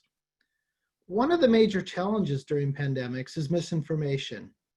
And some of the primary drivers of misinformation are fear, disruption of social cultural equilibrium, and incomplete knowledge. Pandemics are especially interesting class of case studies because they are fast-moving and indiscriminate, just like the tsunami hitting the shores of Thailand in this picture on the right. A lot happens in a very short timeline, and this only further amplifies fear. Oftentimes, when fear is overwhelming, rational thought goes out the window, and that becomes a problem because science-based solutions are based on rationality. So under those conditions, trust is an even more important driver of community and public acceptance of science-driven solutions. Trust is what we rely on as leaders to link us with communities and the public in order to solve problems and bring solutions. Misinformation, on the other hand, attempts to break the trust between science-based solutions and the public. Next slide, please. If we look more closely at not only the COVID-19 pandemic, but the Ebola outbreak, the early HIV pandemic, and the 1918 Spanish flu pandemic, we see misinformation as an important issue. We also see some common themes that catalyze and drive misinformation. People's fears are driven by concerns for their health, safety, and income. They fear social stigma. Who can forget the stigma people faced when they were thought to carry HIV? Fear is amplified when the cause of the disease is unknown or not well understood early on. It's invisible. It spreads quickly and can seem indiscriminate. Unknown, invisible, fast, and indiscriminate are all characteristics of scary horror movies. It is visceral. So pandemics and epidemics cause disruption of social and cultural equilibrium. We see social disruption through restriction of interaction, quarantine, and restriction of movement. With COVID-19, social distancing and masks are required. This causes stress on individuals, families, and communities. In the case of Ebola, we saw how funeral rituals were disrupted. We see wedding rituals postponed during the COVID-19 pandemic. We see pain from widespread economic disruption. Political leaders are forced to make difficult, unpopular decisions. All of this increases stress, uncertainty, and fear. Some leaders, such as Trump in the US and Bolsonaro in Brazil, make matters worse by avoiding making unpopular, tough choices. They hide their heads in the sand. Then we have the issue of incomplete knowledge. The public may not have experience with dealing with pandemics and certain types of epidemics. The new disease may not be fully understood. There are usually gaps in science on precisely how it spread. Understanding evolves as data is collected. As the disease spreads early on, there may be a widespread educational vacuum regarding the problem and the solution. In this environment of fear, mixed with social cultural disruption and incomplete knowledge, a misinformation ecosystem may emerge and evolve to fill the gap. We see denial of the problem in some circles and rampant misinformation in other circles. And misinformation can take the form of fake remedies and cures or conspiracy theories and scapegoating, to name a few. Next slide, please. Now let's turn away from the social science laboratory of pandemics and move to the topic of emerging technologies past and present. And let's bring it back to Calestous and his work. In Calestous' book, Innovation and Its Enemies, Calestous provided 9 case studies of innovation introductions associated with some sort of resistance to acceptance. The cases were the introduction of coffee, printing of the Quran, margarine, farm mechanization, electricity, mechanical refrigeration, recorded sound, transgenic crops, and transgenic salmon. If you've not read his book, I highly recommend it. His case studies were tied together by some sort of perceived threat or perceived negative consequences of the new technology. Often in these cases, new technologies were disruptive in an aspect of social, cultural, and/or economic and political equilibrium. Mechanical refrigeration displaced the makers and distributors of ice. Coffee was banned by various religious leaders, causing tension. Transgenic crops forced some to think differently about the origins of their food and challenged their cultural perception of food. Incomplete knowledge at the time regarding these new innovations amplified fear and opened opportunities for misinformation to emerge and spread as a competing force. When new alternating electrical current technology emerged as competition with Thomas Edison's new direct electrical current technology, DC technology versus AC technology, Thomas Edison created a misinformation campaign to using scare tactics to demonize AC power and amplify its dangers. He went as far as introducing to the state of New York the benefits of electrocution as a means of execution. One could only be electrocuted using his competitor's technology, AC power. And so thus he lobbied and was successful in the birth of the electric chair. These lessons and themes from Calestous' case studies will be important when we attempt to anticipate resistance to the innovations featured by the African High-Level Panel for Emerging Technology, or APET. APET innovations of focus are gene drives, as Rachel had mentioned, drones for agriculture, microgrids, artificial intelligence, blockchain, and next generation batteries. Artificial intelligence, for instance, provokes both hope and promise, but also concern and fear regarding potential social and cultural disruption. Human job replacement is a concern. There are also concerns about privacy bias and ethics when it comes to artificial intelligence. There is incomplete knowledge on how AI will be used and its risks and benefits. So how do we address some of these issues, build trust, and help mitigate misinformation with new and emerging technologies? Next slide, please. It's important that we proactively build trust. Trust can help vaccinate against misinformation. And how do we build trust with new and emerging technologies? We can walk through this framework using the development of a new COVID vaccine as an example. We must promote safety, stewardship, and good governance. That means begin with the end in mind. Act responsibly. Use best practices. Build accountability into governance structures. Go the extra mile and not just do the minimum required. These are all requirements of safety, stewardship, and good governance. Otherwise, trust is broken.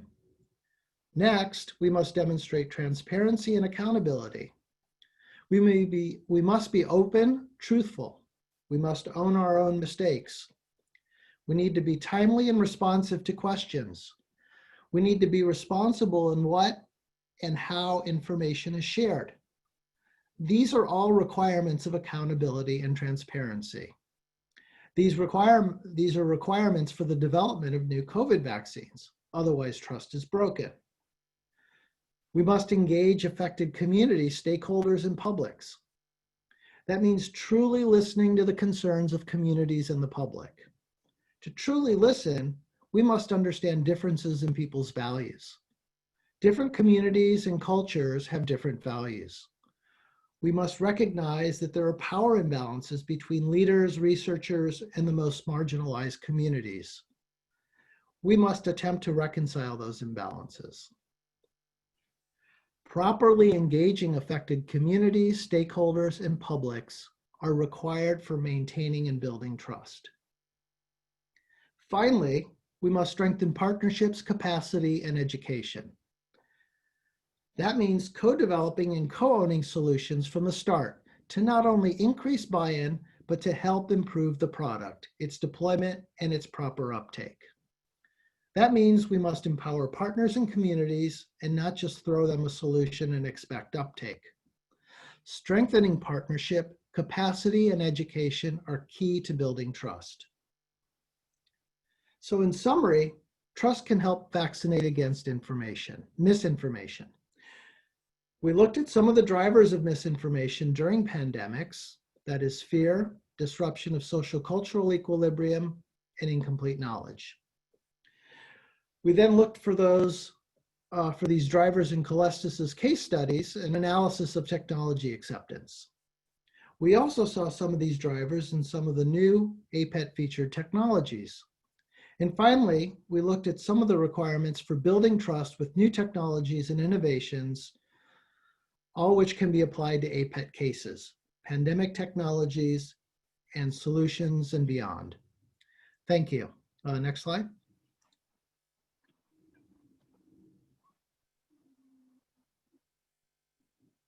And then I just listed a couple of books there that the audience might find interesting on misinformation and conspiracy theories. So thank you.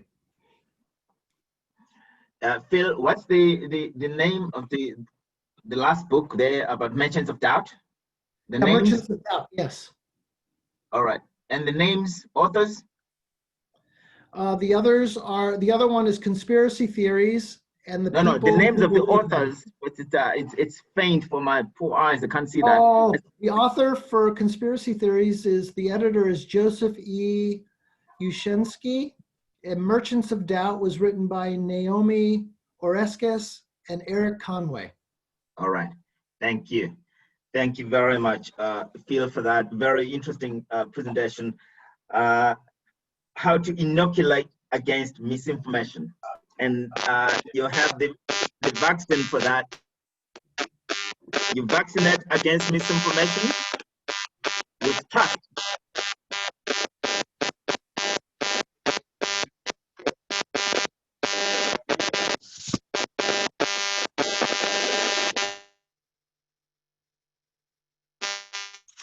Please mute yourself. Everyone just mute yourself so that we proceed. Thank you. Thank you very much. Mariam.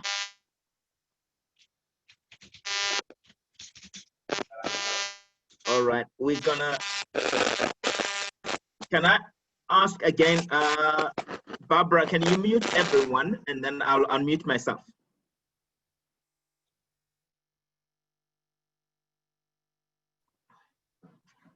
Yes, I've muted everyone. Muted everyone and then unmute. Thank you, Barbara. Thank you very much for that. Thanks, Phil, again for the presentation. Barbara, you can stop sharing for now, and then we go into discussions. We have one more presentation? No, I think we're ready for the engagement, right? Can I quickly check, Barbara and Lukovic, how much time do we have for the chat, for the discussion, so that we open it up and have an engagement among ourselves? We are already into time, so let's say 10 minutes of discussions. Would encourage 10 to 15 minutes. Please, you can click under participants and raise your hand. There's a blue Smurfy hand there that you can click on, and then I will pick on you to speak. And I'm going to ask some of our We have distinguished members of our team that are on here from both APET and others, and the Calestous Juma Executive Dialogue who would want to say something. I see you, Prof. Leonard Kamanja, and I see you, other profs. So let's open this for discussion at this point. Very important for us to engage. Who would want to start?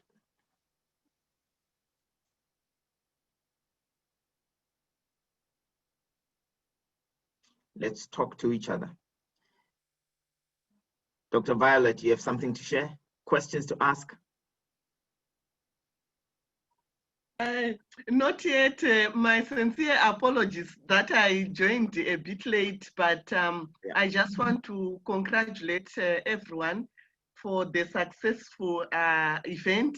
And surely I think the COVID-19 has got the negative and positive. What we need to do is to now continue with the momentum, because earlier on, people were just a small problem, we go out, a small problem, we go out. But we saw many institutions, be it research, medicine, higher and tertiary education, coming on board really practically and seriously doing things that we never imagined could be done in this continent. So please, I just want to say, let technology rule. If there are leaders of institutions here, just make sure you invest more in ICT infrastructure and also internet. So come together in order to make it cheap. Thank you. Thanks, Dr. Makoko, very much appreciated. Prof. Leonard, come on, Prof. Kamanja, you have something, unmute yourself, and if you have a question or comment. Just a comment, Dumi, to say congratulations, very beautiful start. I wish you well. Otherwise, I did not have a question. Thank you. Thank you. Thank you very much. Appreciated. Anyone with a question for, I had something very controversial that I wanted to say for young people, youth, our youth. So Chooks, this is for you. I hope your connection is better now. Can you hear me, Dr. Dumi? Yes. Oh, perfect. I can hear you. The question is on why are young people not getting more and more into influential positions to drive the agenda of the continent? Why are they waiting for leaders, old leaders, to die off, especially in the science part? The time is ready now. So what's your comment on that? Yes, thank you so much, Dr. Dumi. I think it has to do with inclusion, actually. Understandably, we have many young people on the continent, but the question really is, how many of them have access, or how many of them are included in decision-making process? You know, as a young person who is vibrant, as a young person who has opportunities across board, it behoves on the leaders, you know, to channel this energy, this strength into the right framework, into the right opportunities. Say, for instance, we have many young people who believe so much that entertainment pays more than the academia. And that's because they've seen those in the academia as those, they've seen those in the academia that they do not have so much influence as they ought. So as a young person that is desirous of having influence, they will rather go to areas where they feel their influence will be better channeled, or their influence will be fast, you know, actualized, compared to other areas that, you know, that they see that does not really command influence and respect, even in the society they live in. Right. Yeah. Good one. Thank you, Chooks. Thank you very much for that. I think I have follow-up questions, but I'll reserve that. Sizama Makumad. Zamantumwa, yes, your hand is up. Yes, Yeah, I go for am it. here. Go for it. My question is on medicine precision. It's that I believe it is a good way to go, and I'm asking in terms of application. The application that is being used, I believe maybe it's going to be whole genome sequencing where all the data for genetics is being collected. And I know that the problem has always been the large amount of data to be analyzed. What are the measures in preparation for data analysis? Because I've known that it has always been a problem. Yeah. Yes, so I can answer that. This is Nicola here. So we, my network, the AUDA-NEPAD, that's what we're doing exactly, is to build the capacity. So we're building computing infrastructure, we're training bioinformaticians, and we're training clinicians and researchers how to analyze the data on the continent. So we've managed big data transfers for whole genome sequencing. So we've managed to, we're just about to publish several papers now, where we've managed to analyze hundreds of whole genome sequences. So we really are getting to the point where we are able to cope with whole genome sequences of humans as well as obviously pathogens. So we are getting there. Okay, impressive, and I'm glad that there is referent whole genome sequencing that are there already. Okay. Nikki? Zaman, you had a follow up on that?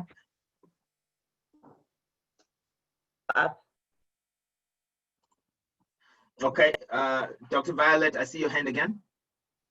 Yes, please allow me to just support Chooks on the important question you have asked about the youth involvement. Ladies and gentlemen, this is high time we need to consider it. He mentioned one key issue of inclusion, but we also have poor succession plans. You know, when we recruit staff, sometimes we look at living, but we need a mixture of gender, we need a mixture of age and everything else that we can consider in order to make sure that as the older ones move out, they will have mentored and groomed the younger ones to take over. Let's also remember Agenda 2063, the Africa we want. One of the 7 aspirations is the Africa led by the youth and women, because men are already there. So please, yes, that was a very important question, Dr. Dumi. Thank you very much. We hope people will change. The culture is a major culprit. Okay. Thank you very much, Dr. Violet, for that. And again, just to track back to your question, Zamandungwa, on that. For me, young people need to be in these fields that we're talking about, that Prof. Mulder was talking to, and across the full spectrum to business and politics and the rest of it. We are the youngest continent, so we need to be taking charge. Our young people need to be stepping into those roles without waiting for permission. So thank you, Chooks, for your response. Thanks, Prof. Mulder, for your response to that question from Zama. Can I quickly check, Barbara, I'm going to come to you very quickly. Can we check what time do we do breakaways? Because there's a lot here, and breakaways give us a chance to engage deeper into them. Quick one, Barbara. And we do need to take a break. Barbara, are you there? Or Lukovi? And afterwards. Sorry, you didn't hear you, yeah? Barb? Can you hear me? Yes, can hear you now. Yes, I was saying that we have 4 presentations and afterwards we break. Okay, so do we take a quick body break now, or do we continue? What's the feeling? I'm happy to continue all the way. Those that want to take a break, because we're a large group. Could I make a comment? I am not able to raise my hand from here. Oh, I did not see. Thank you, John. Go for it. Yes. No, thank you very much for the invitation, and I must apologize for coming late. I wish to make a comment on the engagement of the youth within the higher education sector as well as politics. Please go for it. My experience over the last years is that when you recruit very bright young women, particularly young women, somehow their priorities as they get into the 20s or 30s tend to change. And when you consider maths and natural sciences, including biology, then their participation seems to be declining with time, despite a lot of opportunities to promote them. And therefore, at AUDA-NEPAD, how would we ensure that probably in terms of the remuneration package, maybe we could increase on them to participate, but at the same time have also more men to be able to attend to the other socioeconomic requirements of a human being. So probably you could enlighten some of us on this one, but thank you very much. There is another question I can read. Go ahead. Thank you, John. Go ahead. We got a question from Betty Mahana. He said, thank you for all the very informative presentation. Looking at the statistics, we see a very low participation of women in science, technology, and innovation throughout STI life cycle. What programs are being put in place to resolve this issue? That is a question. I have a portion of feedback I can give on that. As countries are collecting data on R&D, they also provide information on the number of women who are researchers, technicians, and support staff. So that's one of the portions, but the question is given to those who can respond. Thank you very much. It's a very good one. Thank you, Lukovi. I really appreciate it on that one. There is another one from, yes. So I would like to find someone who would want to tackle John's question of how to kill patriarchy. Okay, that's just adding something on that.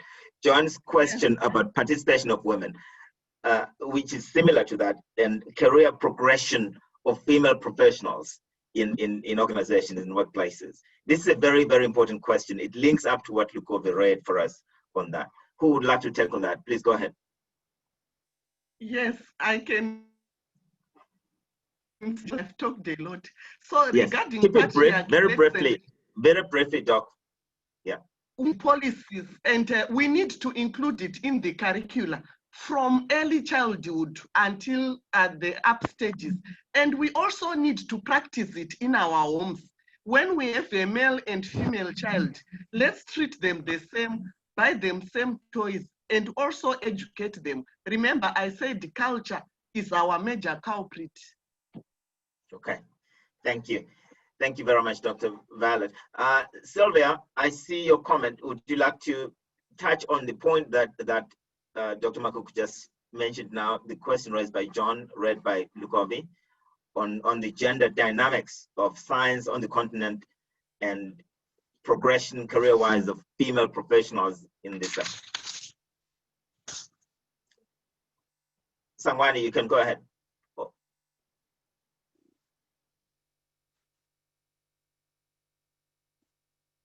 Anyone else?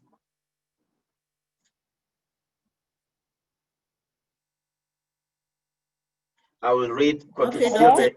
Yeah, okay. Sanga, yeah, go ahead. Proceed. Hello? Yeah. Sanga, yes, go for it. Sanjay? I'm Sanjay. Sanjay, yes.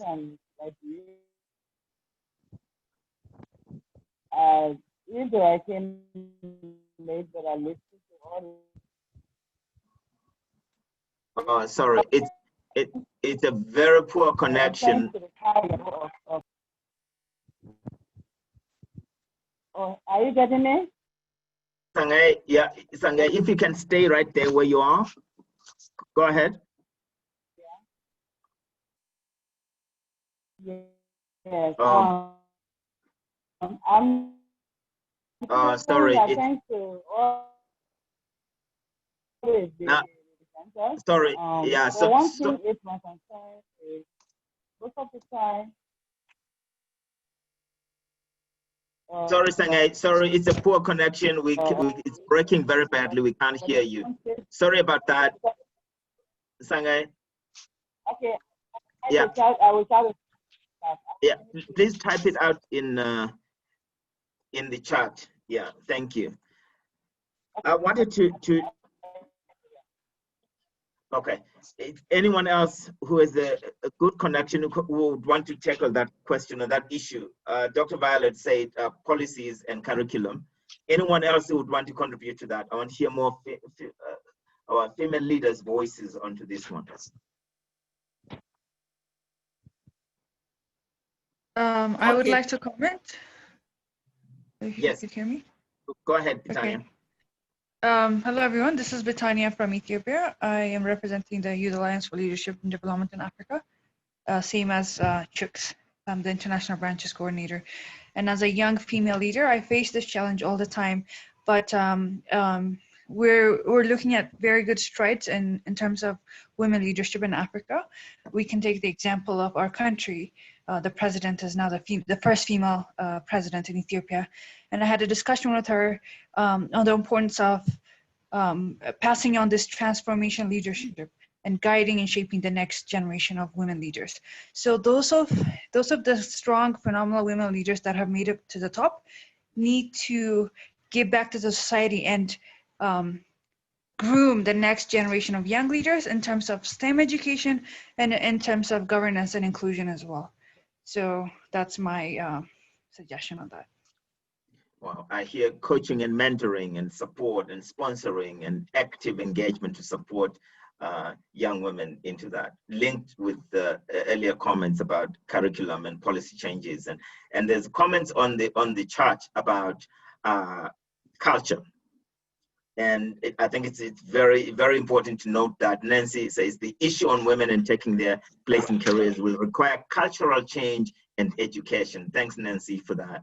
And it's supported by others that are commenting on that. And Adolphine, thank you for being here, Prof.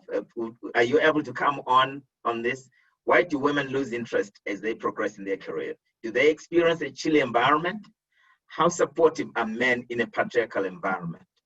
Doc Adolphine, would you like to just come on? I know it could be crazy hours. Please come in and share your views with us.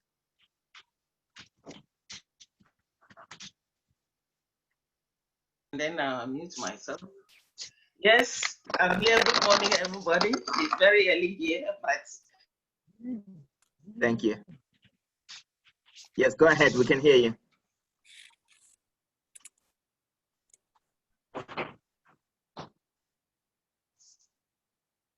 Doing everything you tell them. Why is it that there is a shift when they enter the workforce? What do they experience over there, particularly as a time when we are trying to encourage them? What kind of environment do they operate in? How supportive? Do you hear me? Okay. Oh, sorry. It seems okay, you can still hear me. Yeah. Yes, we can still hear you. Go ahead. How supportive are the men in this environment? Right. What kind of statements do you make to discourage them?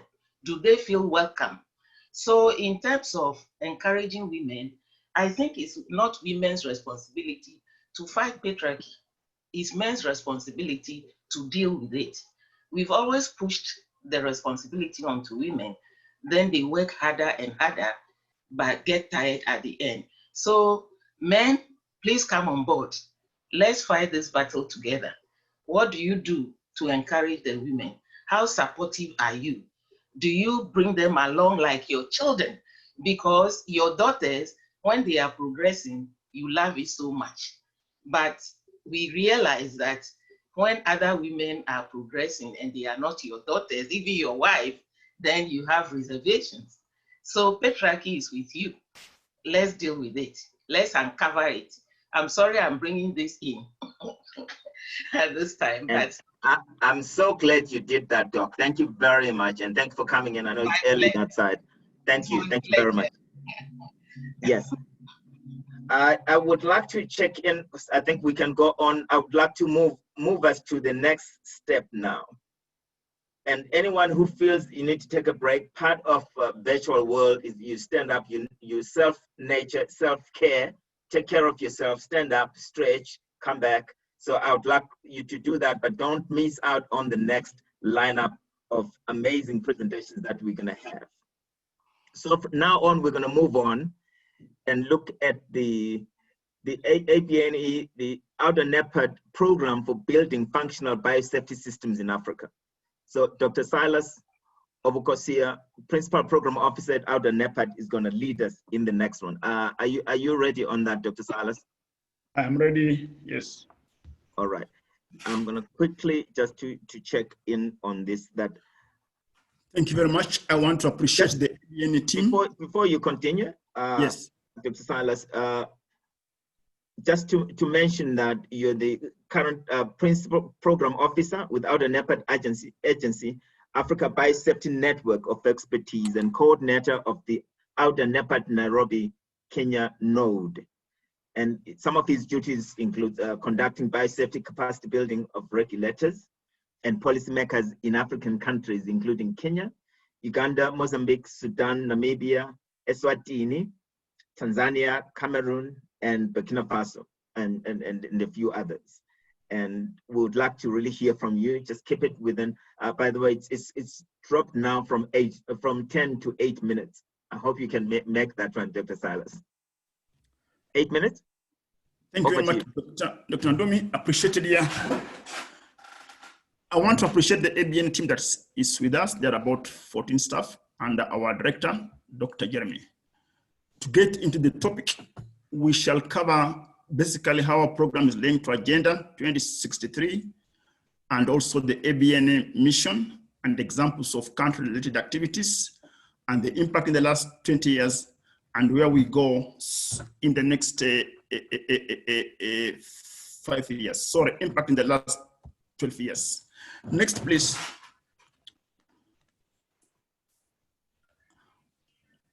The program contributes towards Agenda 2063. And the gist of Agenda 2063 is that before to 2013 the African Union members were focusing on the liberation of Africa. But Agenda 2063 now focuses on how do we develop our continent in a wholesome manner so that it's recognized as an entity in the whole world. There are 7 aspirations, 20 goals. ABN specifically contributes to a prosperous Africa based on inclusive growth and sustainable development. That's aspiration 1 here. Our main focus now is goal 4, modern agriculture of increased productivity and production here. A lot has been said about STIZA. We contribute to STIZA pillar number 4, enabling environment for technologies here. We also contribute to its area of focus on food and nutritional securities. But the key thing that I want to say about this STIZA, what makes it special is looking at how can science, technology, and innovation address different sectors. It mentions many.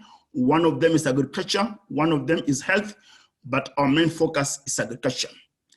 Before STIZA, we had the 2007 report from the African panel of experts, but this was on biotechnology from a request of African Union member states. The question was that how can biotechnology be used in agriculture, in health and industry, and then at the same time spur socio-economic development in Africa. This was led by Dr. Juma and Ishmael, and they came up with what you call the freedom to operate. It's based on this report that ABN was established as a body to be able to create enabling environment for technologies in Africa. Next, please. You may have heard about the creation of AUDA-NEPAD as an agency in 2018, and the gist of the matter was that the aim was to bring effectiveness and services in an efficient way to African countries here. It's got 4 mandates, but we focus specifically on one to provide knowledge-based advisory support and technical assistance to African Union member states and directs, but specifically in capacity building of these countries here. Next one, please. What is the mandate of ABN? To build functional biosafety regulatory systems in Africa, and I will explain that later. But the vision is that a program that provides world-class biosafety regulatory support services to AU member countries. And this to be towards achieving the Agenda 2063. The mission is that the AU member states can develop functional regulatory systems that enable them to access beneficial technologies, while at the same time protecting against human health and the environment. Next one, please. What do? We give an enabling environment along the value chain of technology from laboratory until the product is deployed here. Now, what is this, what we call a functional regulatory system here? It starts with, first of all, establishing policies that facilitate technologies. Then you work on laws and regulations that support technologies. Then you support African countries developing administrative systems for looking at applications and making decisions here. And at the same time, they do monitoring of what they have said. Now, another thing that's very important is that you establish a communication system within biosafety to be able to give openness in the decisions and accountability. That is what it entails here. But our activities can focus on two areas. One, on country-specific focus, and then international level specific focus here. Some will cover international level well, but at the international level, we are influencing decisions and policies governing biosafety, for example, at COPMOP for the benefit of Africa. In terms of country level, I have mentioned most of it here, but we work with partnership with national stakeholders. We also work with other partners from other countries. And what this leads to is a decision. What's the decision? The decision is that each country makes approvals for confined experimentation, for general release. But the most important one, when you reach commercialization, then now you are able to impact on socio-economic development of Africa. Next one, please. Next, please. So in the last 12 years, 5 African countries have approved commercial release of crops, yes. And by 2019, about 6,000 regulators had been trained in the policies and ratios. And Africa's position at negotiation has very much improved here. Let me give an example of the achievements in the next presentation. Next slide, please. When you look at those stars, those are African countries that have commercialized biotech crops here. Apart from Burkina Faso and South Africa and Sudan, 5 of them have come because of efforts of ABN and partners. In other words, they are commercial crops being adopted by farmers, yes. Now, if you look at the green, these are countries that have moved close to commercialization. They are doing confined field trials here. If you look at the pink, they are countries that have got laws, but they have got no CFT. In other words, Africa is progressing towards the adoption of new technologies. Let me just emphasize this. If you look at Ethiopia, Ethiopia has adopted cotton here. Ethiopia has got 3 million hectares of potential cotton here. Currently, only 3% is being used here, and is looking at this technology for commercialization. An example of Kenya, Kenya has established a textile factory that makes about 40 kilometers of textile per day. It doesn't have enough cotton. It's banking on this cotton for running those factories. You look at Nigeria, everybody knows that every 50 person in Africa is Nigerian. When you touch a Nigerian, you have changed 20% of the Africans here. That country has also adopted cotton. And to make the story short, there is something called the sleeping giant of Africa. There is a Guinea savanna area cutting across Africa. That area has potential for biotech crops. In short, we are seeing that science, technology, and innovation is touching African countries. In the next 5 years, we want to move the pink countries to become green and maybe have stars that may commercialize. We want to move the blue countries now to move towards pink, have biosafety laws and so forth and so forth. Yeah. This is the progress that we are having our continent move towards using science, technology, and innovation to transform our countries. Let me have the last slide, please. You may have realized that I think Mr. Mbang talked about it. Yeah. Let me quote the words of Kwame Nkrumah. Kwame Nkrumah said in 1963, we shall accumulate machinery, establish steel, iron foundries, factories. We shall link various sorts of coordinated communication. We shall astound our world with our hydroelectric power. We shall drain swamps and clear forests, feed our undernourished, and rid our people of parasites and diseases. It is within, let me underline, science, technology, to even make the Sahara blossom. That was in 1963. Kwame Nkrumah was seeing how science and technology can be used to transform Africa. Then in 2007, freedom to innovate came from Juma, who was trying to show how can science be used in biotechnology. Today, we have got STIZA, which is focusing on the whole of the scope of Africa, how science can cut across different sectors. In short, what I have presented at OBNA is just a glimpse of what we should do for our people and make the realization of the first speech at the Organization of Africa Unity to Transform Africa. Thank you very much.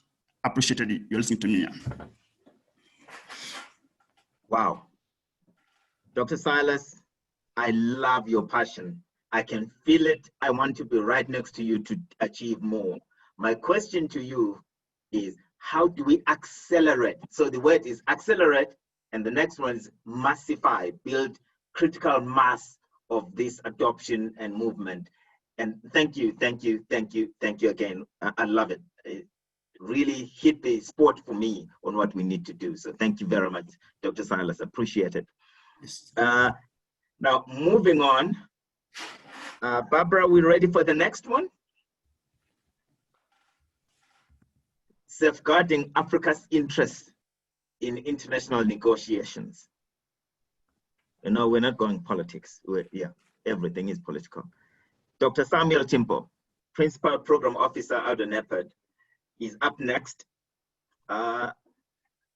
Sam, are you ready? Yes, I am. Okay, before you come, yes, briefly, Mr. Timpo is a Principal Program Officer with the African Union Development Agency, AUDA-NEPAD.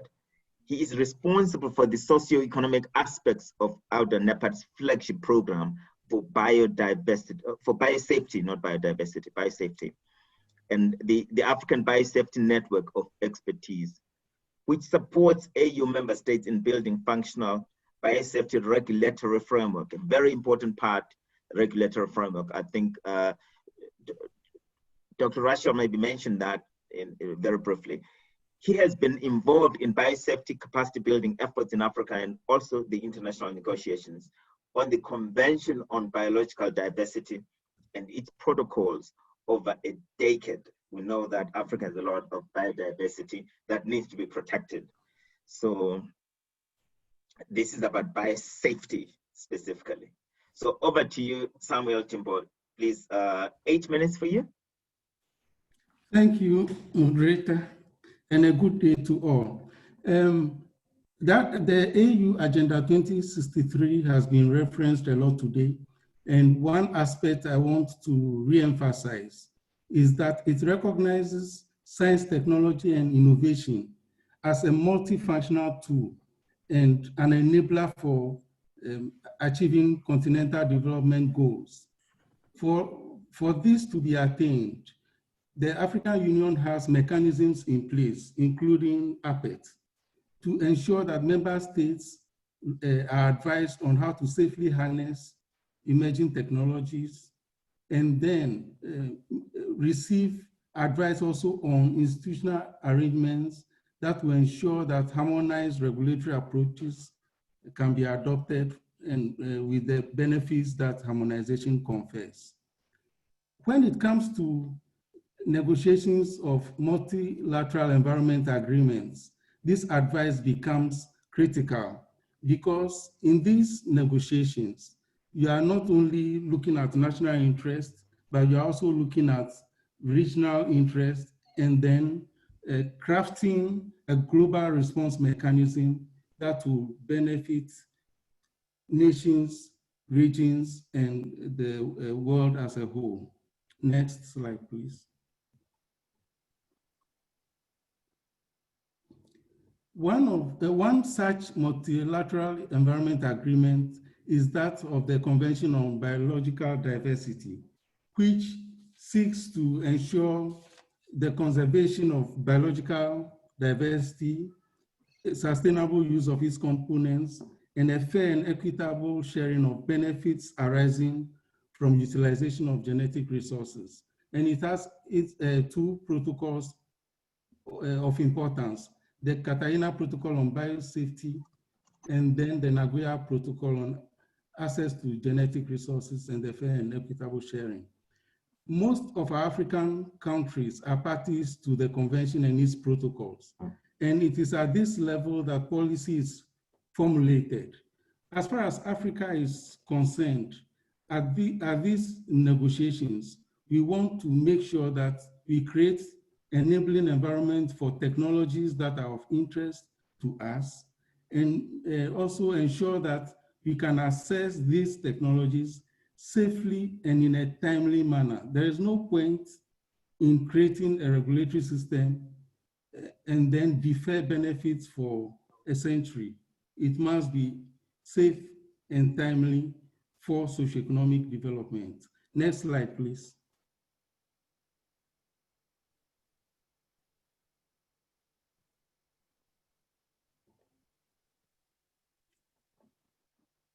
To achieve that, the African Union has been providing specific support to AU member states.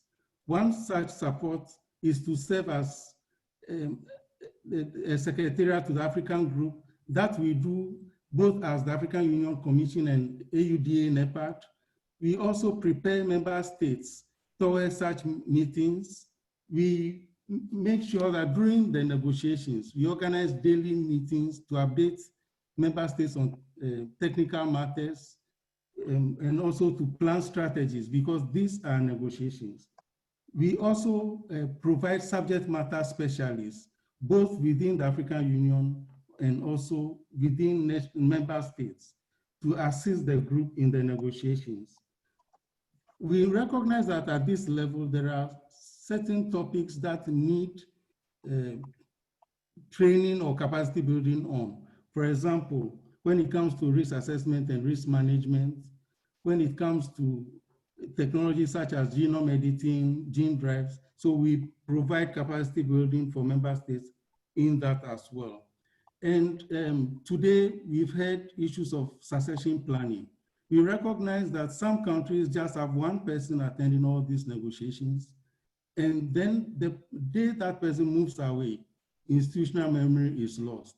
The new person comes totally unaware of what had gone on before. So we also support member states come with national delegations. And there again, we also encourage a mix where you can have succession planning, the older generation and then the younger generation within national delegations. Next slide, please.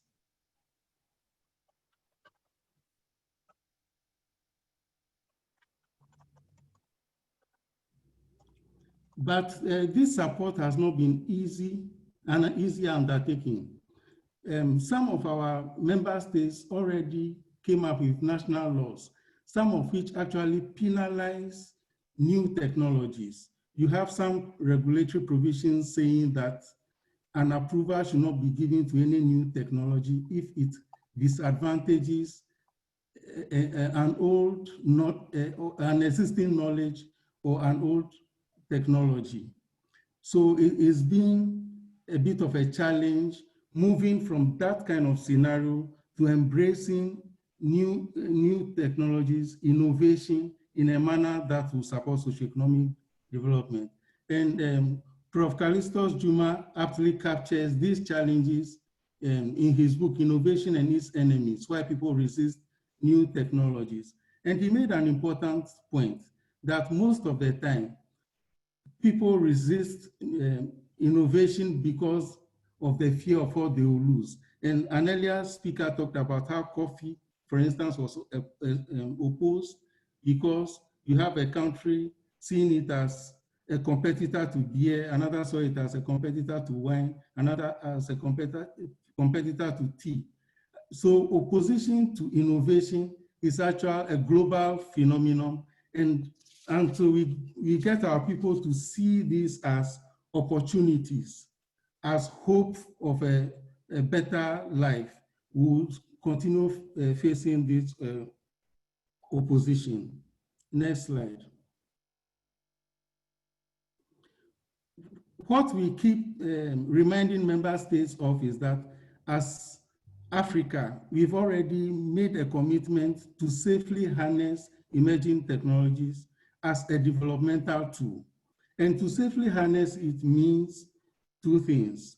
We must provide an adequate level of safety, and then we must enable access to safe products that will benefit local communities. So at the international arena, we keep reminding member states of this commitment and how to secure the continent's interest in such negotiations.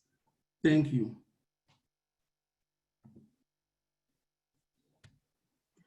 Thank you very much for that.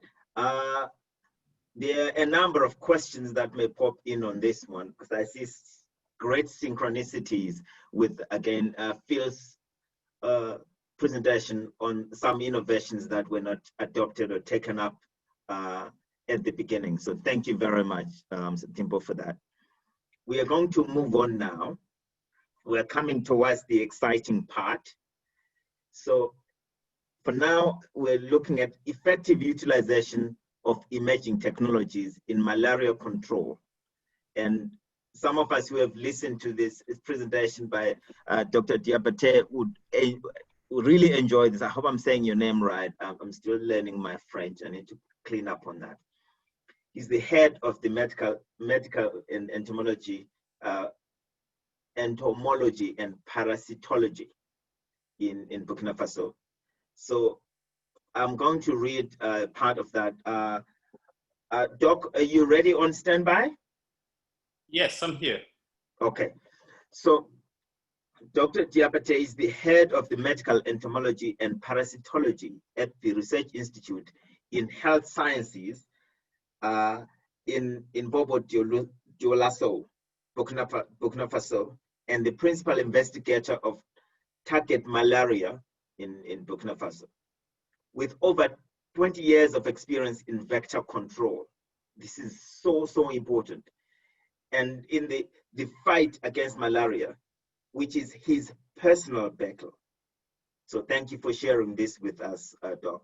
He's a Knight of the Academic Palms of Burkina, recipient of the Prize of the Royal Academy of England in 2013 for his research, and a recipient of prize of 2 research programs magnifying the excellence of the leadership in this area. So, Doc, over to you, and you have your 8 minutes, please. Thank you. Okay, great. Thank you very much, Mr. Chairman. So, good afternoon, everyone. As already mentioned, in fact, I'm Abdoulaye Diabate, from l'Institut de Recherche en Sciences de la Santé in Burkina Faso. And I'm really grateful to the organizing committee for giving me such an incredible opportunity to share, the work of our consortium with this wonderful audience today. So as already mentioned, in fact, I will be talking about, the gene drive and malaria control. So question then is, what is gene drive? As you can see it from the screen here, it's a natural phenomenon of preferential inheritance of some gene that can increase the frequency in a population beyond the normal Mendelian inheritance. Next, please. What does mean? So the Mendelian inheritance genetics state that each of us has in fact 2 alleles for any trait. So when 2 parents mate, the progeny inheriting half of the gene of each parent, meaning that every gene has only 50% of chance of being passed down to the next progeny. So let's say, for example, that the sign plus and minus represent the two allele of any given trait. So when it comes to mating, the chance of plus and minus to be transmitted down to the progeny is 50-50. So everything being equal, so any particular gene will have, the chance of being transmitted to the next generation, as I already said, only by 50%. So it means that the chance of these genes to increase in the population will be really flat. And the gene can even sometimes disappear, from the population for some reason. So Mendel got it really right, but one thing, not all the genes in nature basically behave this way. Next, please. So in nature, you have some genes that have found a way, to go around this common rule. They can increase their own prospect by 70% or even 100%, of being transmitted to the next generation. So such genes are really set to drive. So that means that if you have chance really to introduce this gene into the population, it will increase exponentially in the population and is going to stay that way. So I will say that some scientists are trying to harness this drive mechanism with sophisticated molecular tools in different organisms for different purposes. And this is exactly what we are doing in target malaria. So next, please. Question then is, who is target malaria? So we are a not-for-profit research consortium. Our ultimate goal is to develop and share with the world a cost-effective and sustainable genetic technology to control mosquito population and obviously to impact malaria transmission. Next, please.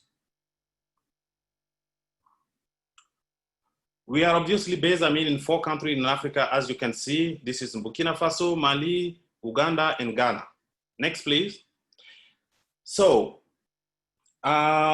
when it's come, to malaria transmission, if you look at the last report of, the WHO, you can clearly see that the control tool that we have in hand today, like, BedNet or IRS, unfortunately, they have reached their fundamental protective limit, to reduce malaria further.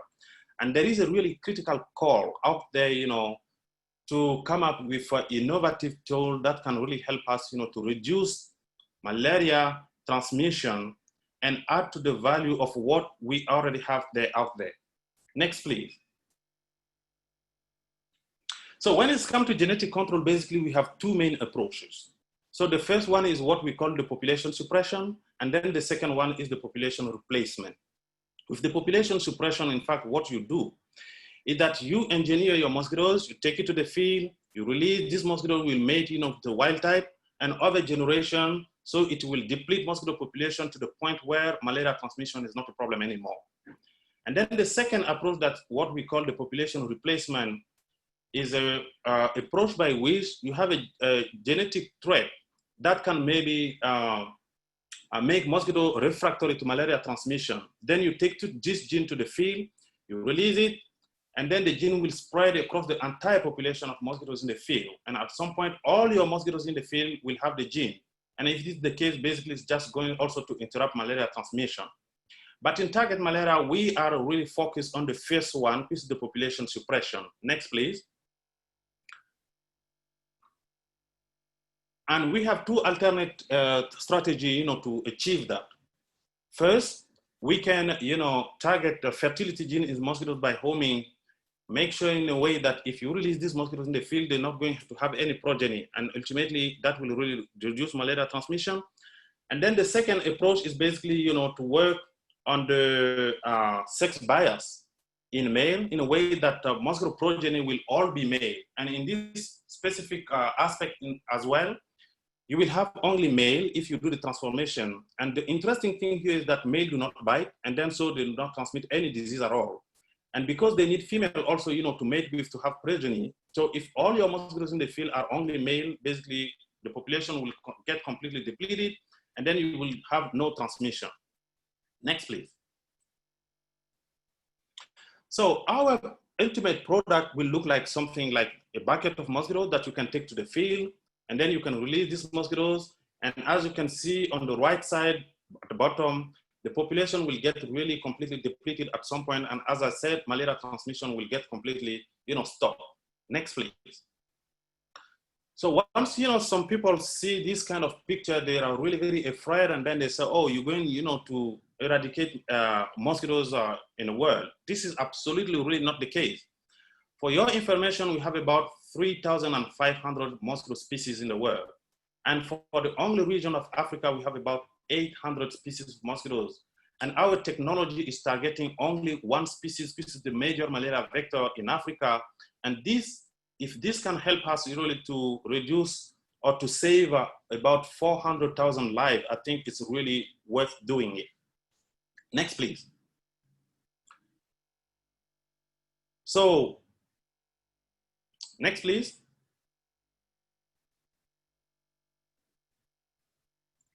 Hello?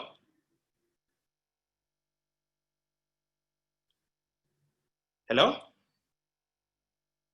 Okay, I'm gonna check. Barbara? Okay, I think we're back on now. It went off briefly. Okay. Yes. Just share again, Barbara.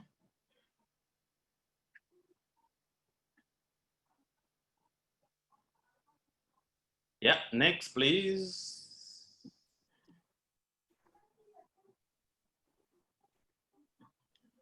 Thanks, Doc. Coming. Yeah. Okay. Perfect. Thank you very much. So, since 2016, we have received, the first transgenic line in Africa, which was in Burkina Faso, and this is the facility where we were hosting, this transgenic line, sterile male with self-limiting construct. So, as you can see, we have a really state-of-the-art equipment, to treat these mosquitoes, to rear them, and also to be able, to investigate any specific threat that we want in these mosquitoes. Next, please.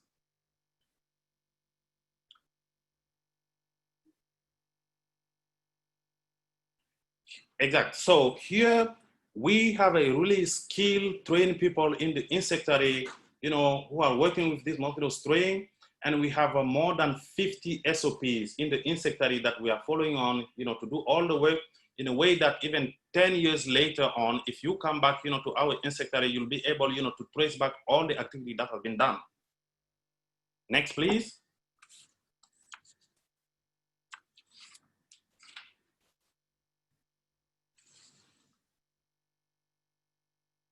Next, please. Perfect. So if there is really one thing that you cannot afford the luxury to miss, is the stakeholder engagement. Believe me or not, really, it will not take anyone a PhD to understand that you are respectful of his value when it's come, to work with him in his village. So what we have adopted in this target malaria technology is that we have adopted a pyramidal structure of a stakeholder engagement going, from the villages to the highest level of the authorities. In this slide, you can see that we have been engaging a lot of people, including, the Minister of Health, the Minister of Research, the Minister of Environment. We have been to the Parliament. We also reached out, to local authorities, be religious, be the traditional one, also the media, and even the civil societies. Next, please.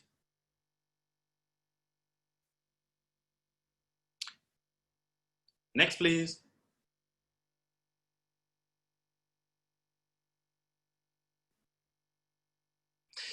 Perfect. So in January 2019, so we have proceeded for the first time, to the release of a small-scale field release with the sterile male mosquitoes in the field, and it has been done really in a full transparency in the villages with the leaders of the villages and also of the community. But one thing extremely important here really to stress is that this is still not the gene-drive construct. What we have released in the field is a sterile male construct, self-limiting, meaning that if you release this mosquito, the gene of interest will disappear once this mosquito also disappear. It has been done really in full transparency. And after that, we had a feedback session with the villages and also the different communities, to explain what has been exactly done. The ultimate goal of this release, in fact, was to collect informative, relevant scientific data that can inform the next step, but also to build capacity. Next, please.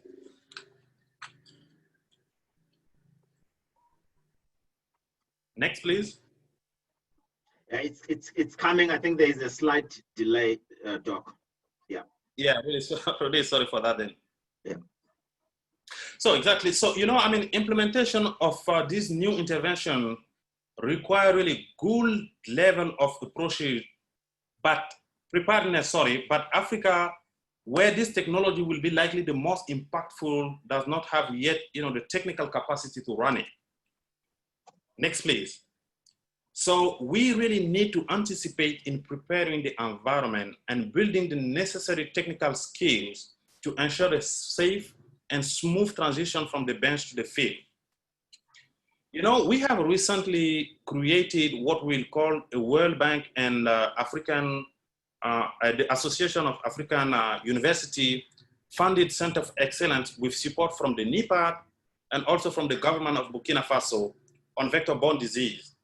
And our ultimate goal really with this Center of Excellence is to train a critical mass of next generation scientists in the genetic engineering, and also to increase the participation and contribution of African countries to the global health response through leadership in research and evidence generation. Thank you very much. I think this is all what I had to present. Wonderful. Thank you. Thank you, Dr. Diabate, for a very informative presentation.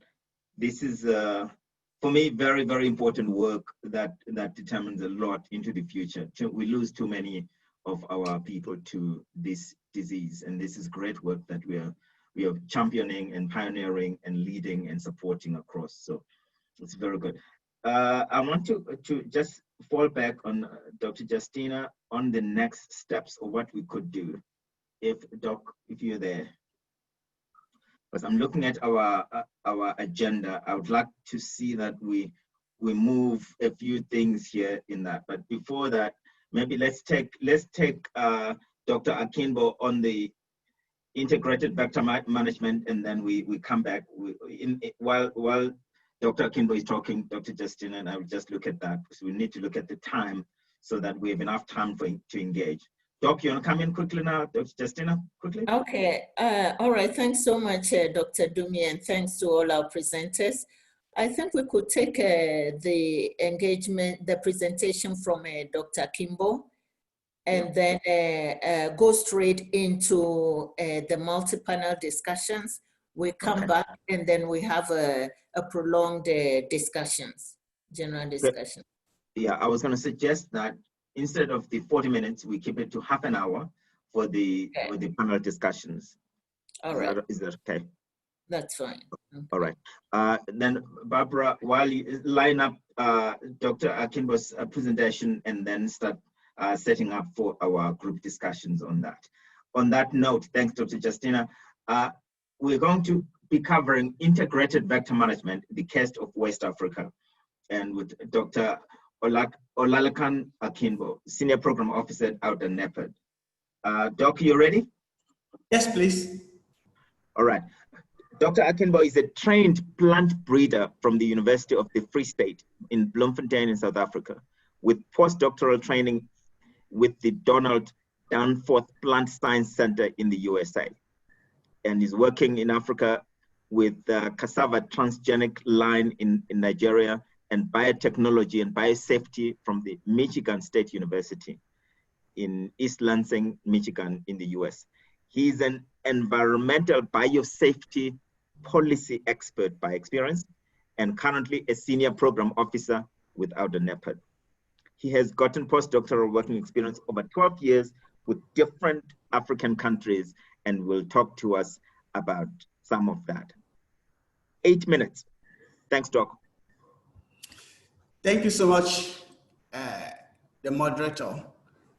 I appreciate the opportunity to make this presentation. Barbara, I'm waiting for you. As I'm waiting, just to keep the time. Some of the slides. Dr. Kimbo, could you please present from your end, because I don't have the updated slides yet. Okay. All right. Let me see if I can share my screen from here.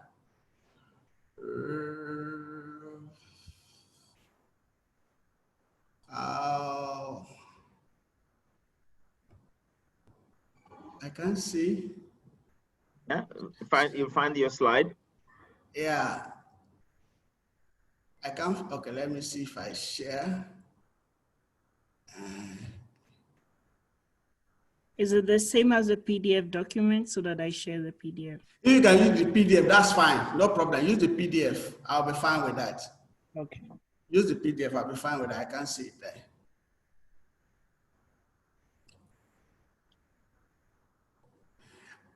The first slide is talking about the burden of malaria in Africa. And the first two information that was given by the World Health Organization in 2018 shows that this malaria we're talking about is a killer disease, but it is preventable. And the larger percentage of people that are affected are children that are under age 5. Moving from that slide, give us another perspective that has been widely spoken of the policy direction of the African Union that was gazetted in the decision document in 2017, where it was, I'm waiting for you, Barbara.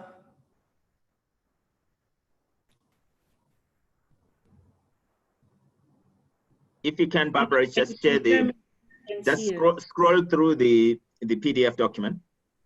Yeah, that's as it goes through, so I can follow with what I've prepared. But keep sticking to it, Doc.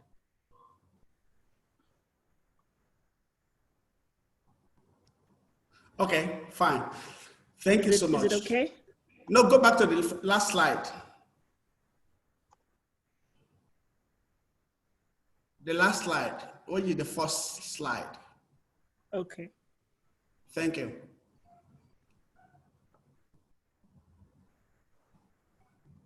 Just move it up that. Yeah, that's it. So as I was saying, the decision document of July 2017, which create a caveat for AUDA-NEPAD to work on the new emerging technology after they have give the appreciation of what has been done before on the elimination of malaria, all other technology. And the gene drive was one of the recommendations that was given by the APET report. Please, can you move to the next slide?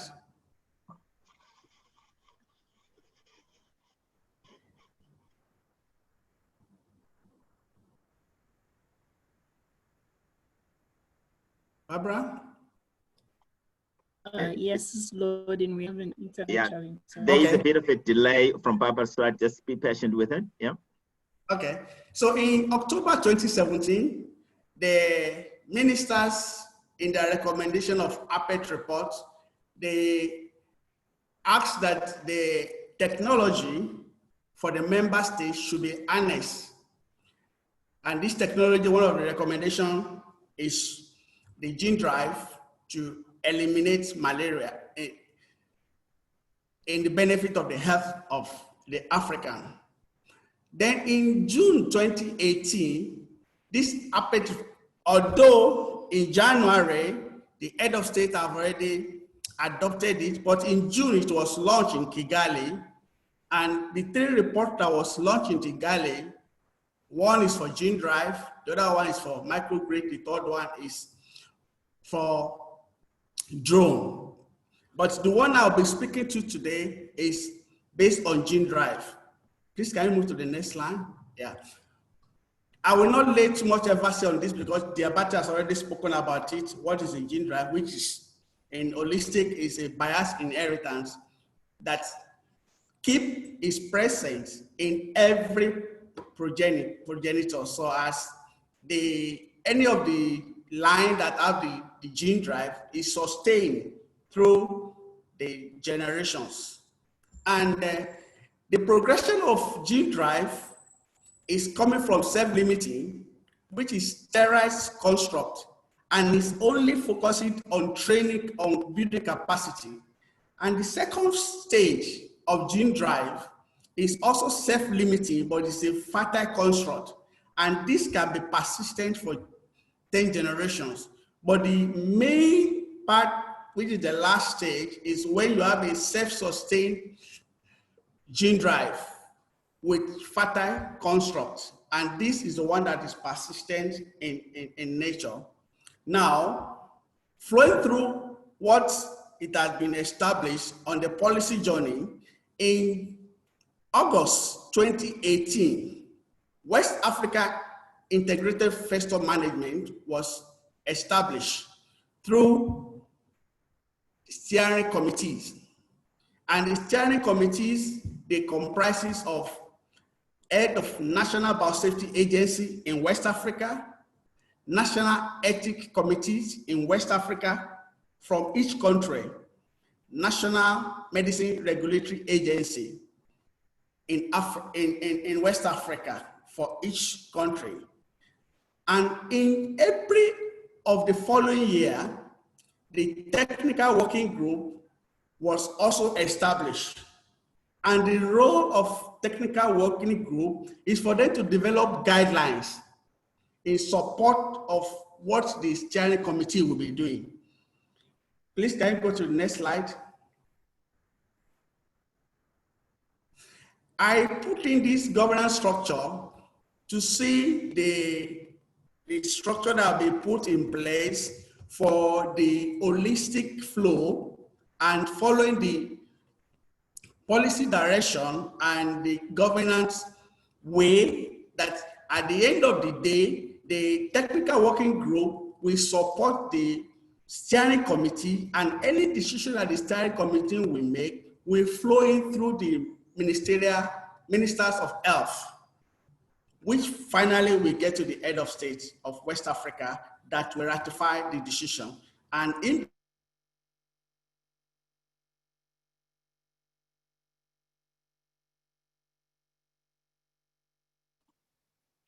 Hello.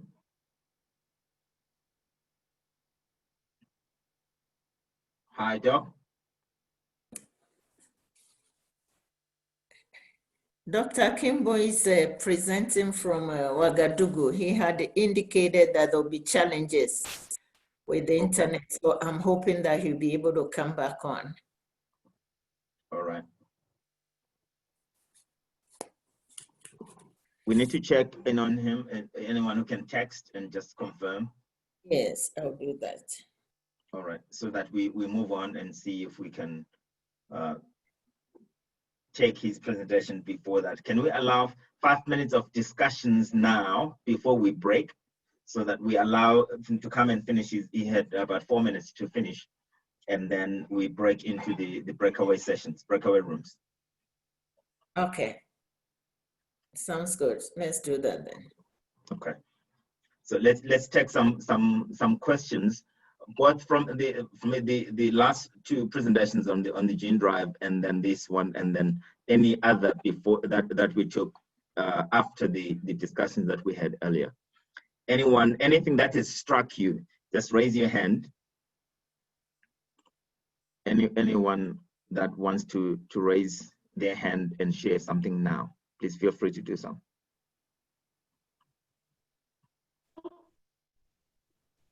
Hello?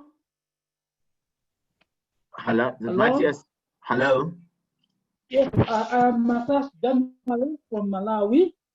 Yes, please go ahead. Yes, I have a question on Dr. Sar's presentation.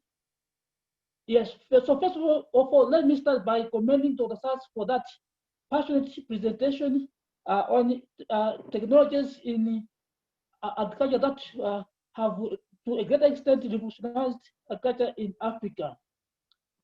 However, as we are all aware, the majority of those practicing agriculture in Africa are doing so at a small scale. And they do this by using rudimentary technologies, which to a greater extent limit productivity. So I was wondering, how can these technological innovations in agriculture be accessed by those I consider to be the marginalized Like I said, those are in the those who reside in the typical rural setting, who use outdated technology in agriculture. Oh, Matthias, you're breaking up very badly there. Okay, let's move on from there. Thank you, Matthias. Dr. Silas, you want to respond to that?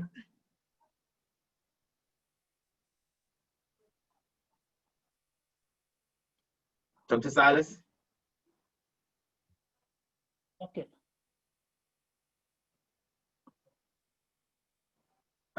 Quite breaking also quite badly there. Try again.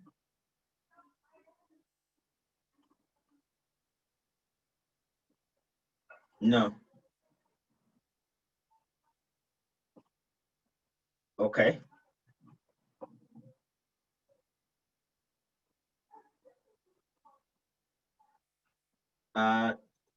Anyone else who has another issue that they wanted to raise?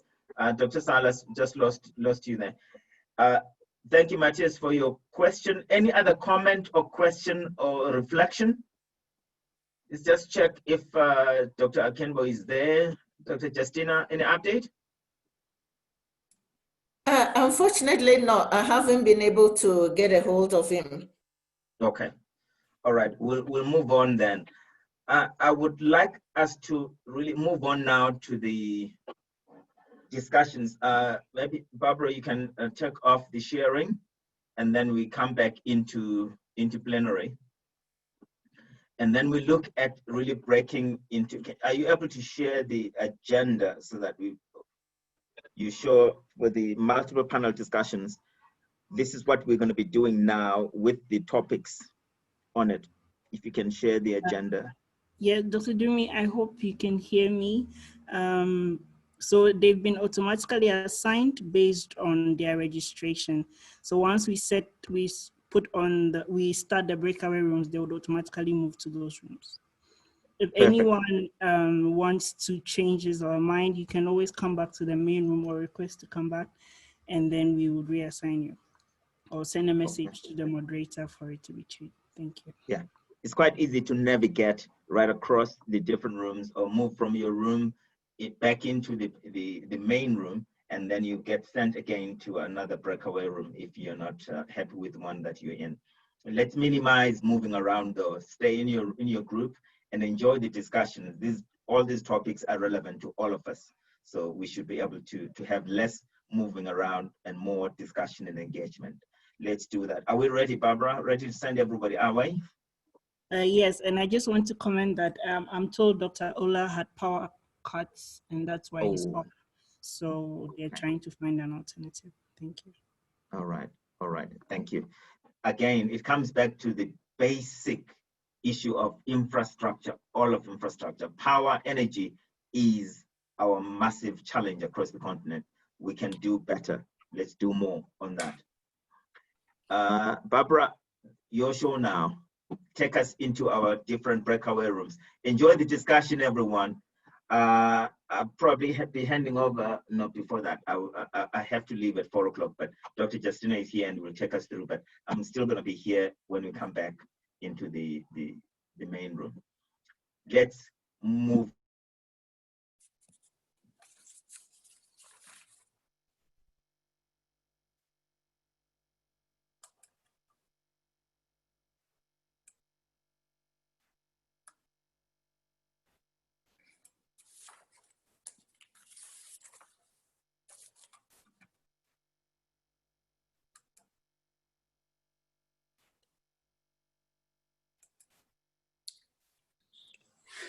Hello?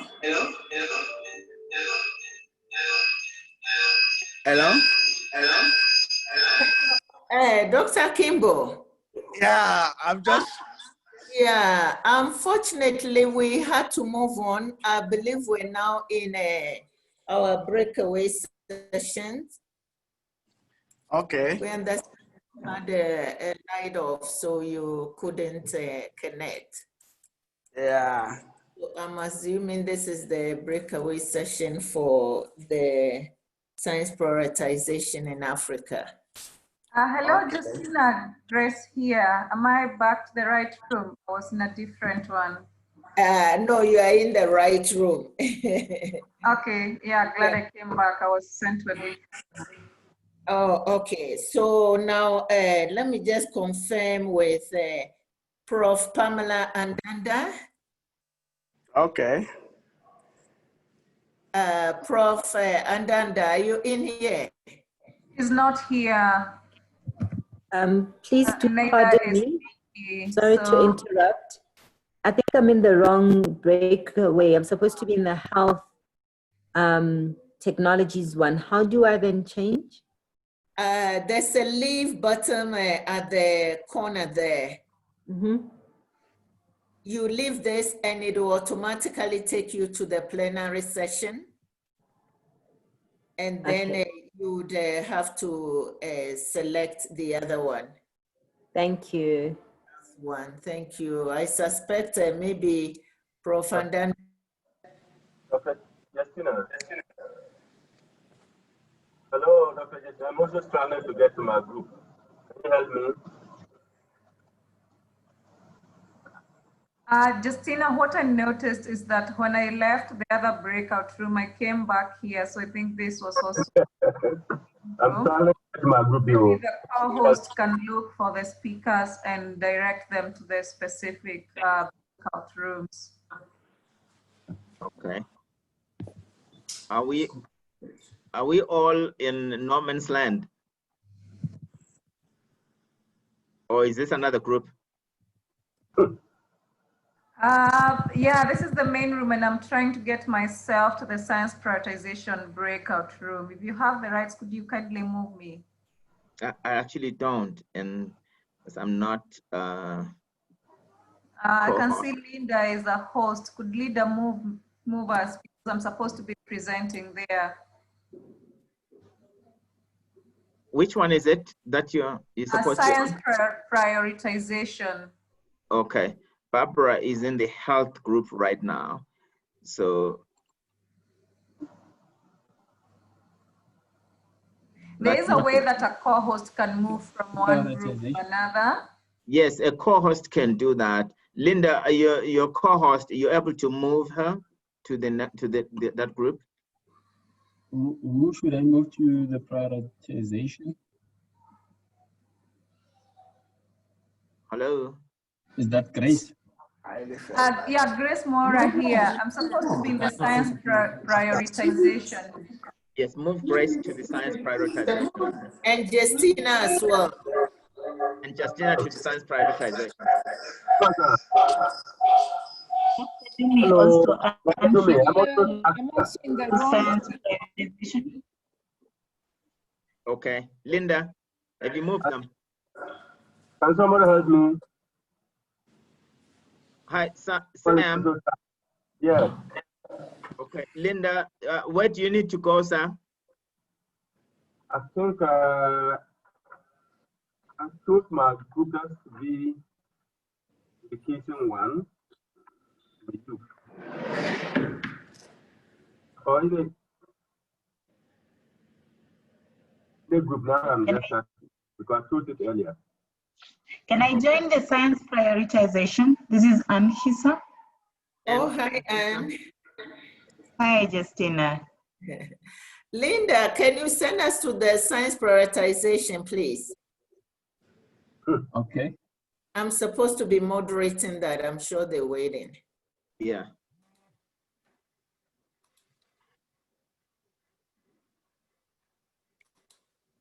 And Linda, if you can, if you can make me co-host, I can help you with that also. But go ahead, okay. Move them quickly. Yeah, you're doing great. Go ahead, keep going.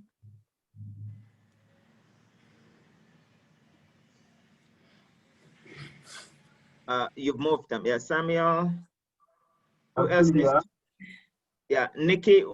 I'm also waiting to move. I was supposed to be in the science prioritization. Science prioritization, Betty, also, yes. Lydia too.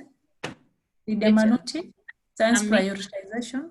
in the youth innovation. We could help the co-host by raising our hand so that if you see a raised hand, you move us to that group. Yeah, but you need to say where. Oh yeah, that's true. Okay. Science prioritization session. Lydia. Yeah, for me as well, Linda. I'm still waiting. I thought you had moved, Dr. Justina. All right. No, let's not pressure him too much. Linda, go for it. Justina, science prioritization. Lydia, science prioritization. All right. There's a small knob that actually comes at the bottom. That says you have been assigned to a particular breakout room, and then you select. Yeah, breakout rooms.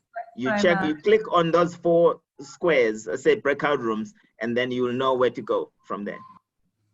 The problem is, moderator, is I can only see the wrong breakout room. I cannot see the other options. So that's why we have to wait for the host or the co-host. Okay. I don't get the breakout room. Yeah, Linda, no pressure, but we've got to move quickly. We're losing time. Dr. Dumi, I can't see any breakout room on my screen. Can you help me? Yeah. Yeah, Linda is helping us with that. Okay. Thank you.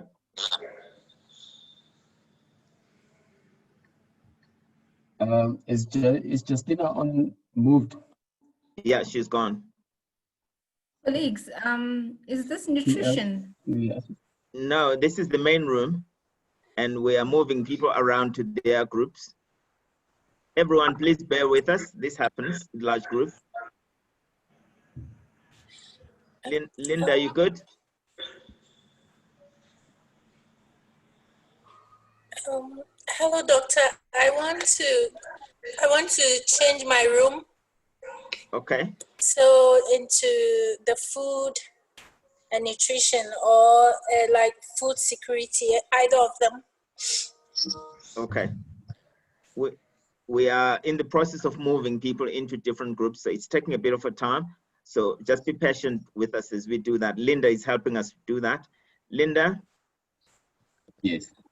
Okay, keep going, Linda. Let's move it quickly. Do you need us to tell you where we need to go? Yes, you need to say where you need to go. Linda, who's next? So I'm science prioritization, please. It's Nikki Tiffin. Science prioritization. And I see I'm Betty, Kume. I'm presenting nutrition. Yeah. Please move me, Chili Ruvani and Max and Ndlovu to the youth group. Okay. That's what I wanted to go to. Thanks, Nikki, for putting it in the chat. Dr. Dumi, can you put to be moved to science prioritization? I'm also presenting, so unfortunately, I'm still here.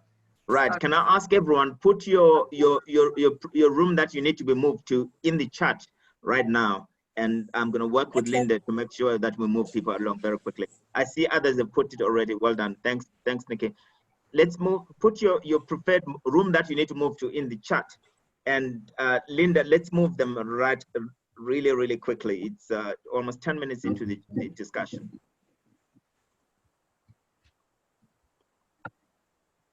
We're gonna try and move you very quickly into that. Let's move.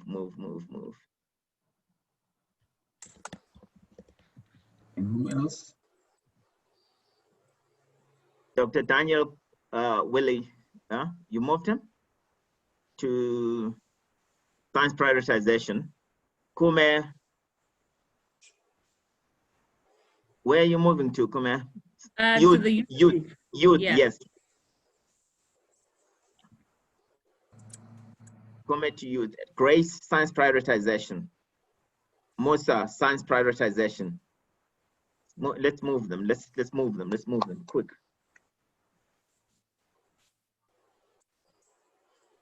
Can I be moved to science prioritization? Uche and Adraka.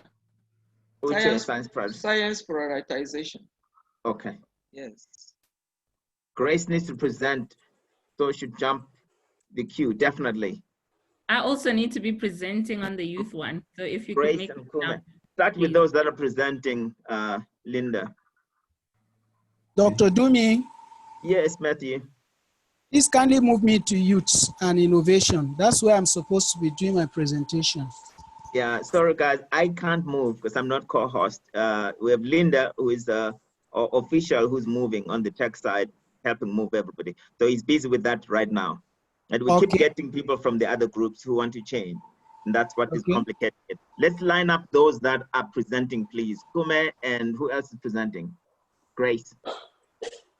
Kume and Grace, priority right now. Let's move them, Linda, quickly. Ada is supposed to be presenting too. Oh, yeah. Boitulelo is also presenting in the health one. Okay. I need to find someone else where is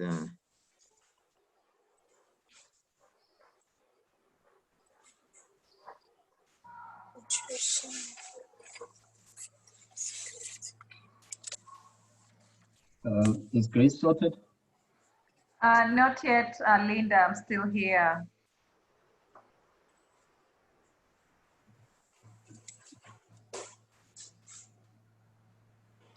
Yes, could you please move me to the youth section?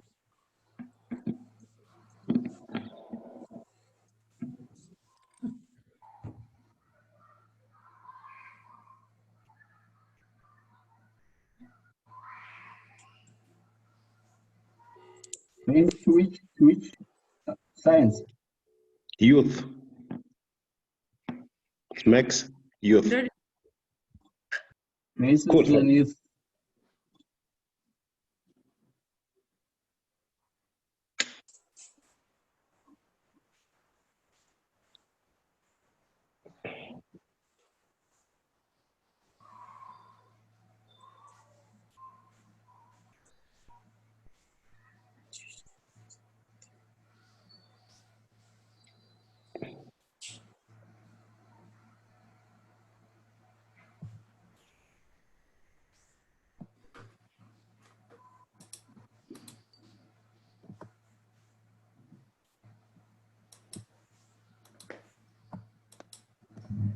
Would you manage to which one?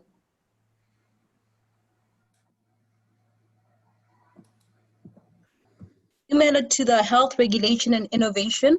I'm also going there, Mercedes Liburu.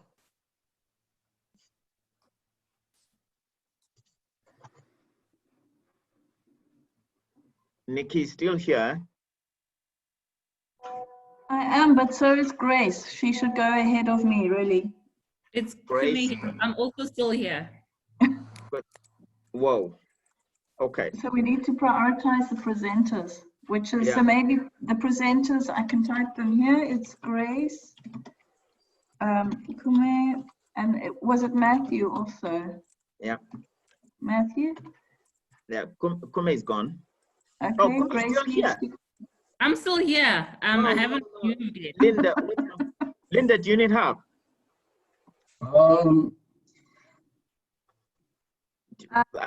I've been looking for. You could ask for a co-host to help you. Do you see your co-host? I think you can try and see if you can groups. I'm not host or co-host. You're co-host, yeah. Great. Thank you. Who's next? I'm still here. I'm here. Science prioritization, please. Clara.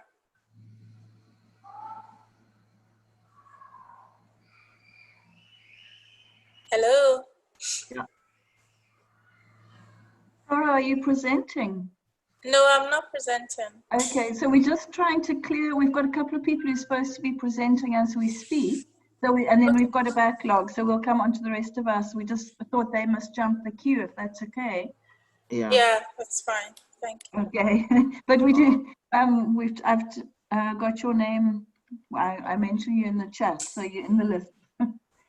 Yeah, and I'm not enabled to move people because I'm co-host. I'm not enabled to move anybody. Hi, it's me here. I'm still in the main room. Please move me to the youth room. Like right now. Yeah, I think we just have to be patient with Linda. I think the challenge is if you are the first presenter, as I was, then the time has already run out for that. Yeah, this is he and I have a meeting in 30 minutes, unfortunate. so I'm not sure how this will look like later on. Yeah, Linda, if you have other hosts that you can give rights to, you can ask them to move back to the main room and assist you. Yeah. Sorry about that, guys. It's yeah, the tech side. Yeah, I am not involved. I'm not aware what to do, how best to do that. I need to find Barbara. I found her in the health one, and I asked her to come back this side to help. And Seke were part of our tech team. Linda, we need. Yeah, I'm not sure how we can do this. Where should I move Barbara to? Barbara? Kume. Where should I move it to? Projecting slides in the group she's in. Yeah, Kume to the youth. But she's presenting. Please, Dr. Dume, move me to the youth and innovation. I'm supposed to be presenting. Dr. Dume. Hello, I can't move anybody. It's our tech guy, Linda, who can do that. Okay, so we keep waiting for her. Message away. The youths and innovation. I'll start with Kume. She's there, she's presenting, and she's still here. Not Matthew. Matthew comes after Linda, after Kume. Oh, that's interesting. And Grace. Yeah, she's presenting, but it is very important that we've had a tech issue, so that we're trying to sort that out, that everyone was supposed to be allocated to the group beforehand, and they go into those groups and stay in those groups, but others were allocated to the wrong group. Hence the flood back into the main room. Okay. So Linda is moving everyone around back to the appropriate rooms. So Kume needs to get out of here now. And Grace is still here. Needs to go to the youth. And Linda.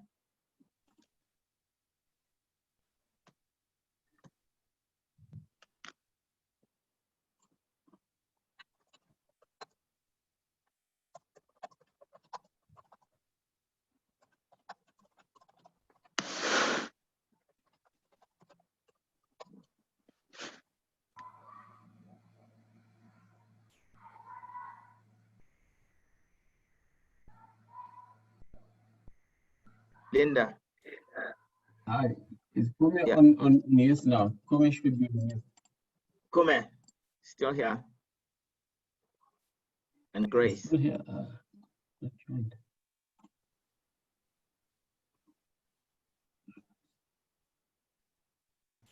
In 5 minutes at 4.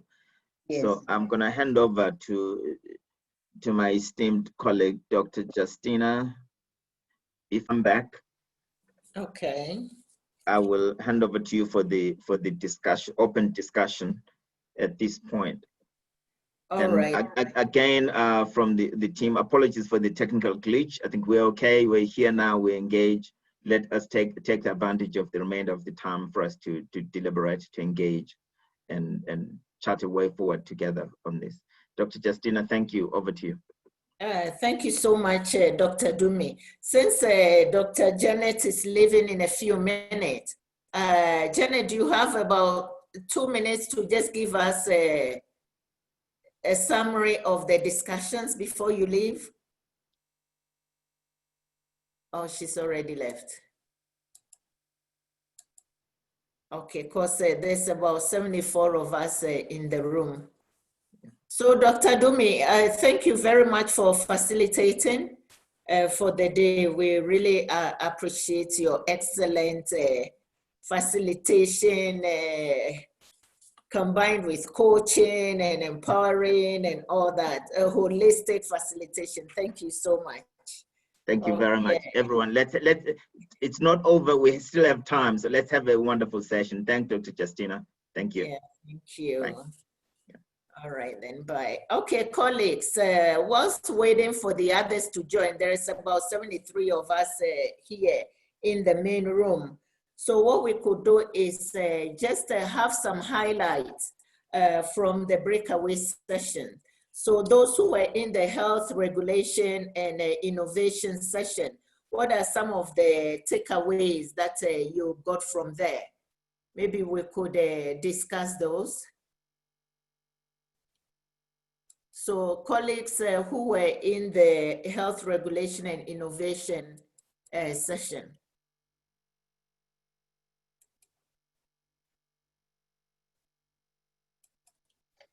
Me, thank you. Me as an AI innovator, I really liked the presentation, and I think the earlier we get prepared to put standard guidelines for AI applications, the earlier the better. Thank you, because they are increasing and coming on board.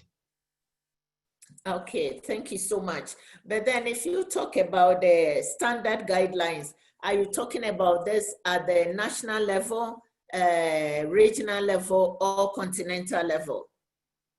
Or all of them? All of them, all of them, because technically, innovators or manufacturers of AI applications have come up with guidelines on how to test sensitivity, specificity, but also now at national level and continent level, there must be guidelines and standards. Okay. All right. Thank you very much, William. Any other person from the Health Regulation and Innovation breakaway session to share their insights with us?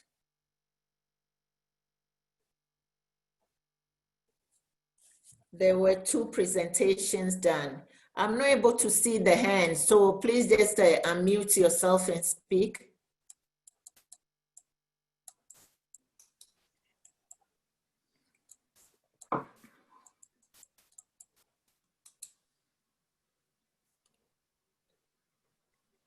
Colleagues from the Health Regulation and Innovation session, any insights that you would like to share with us?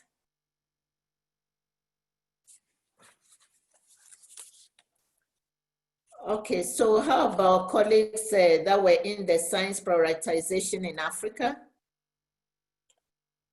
The session.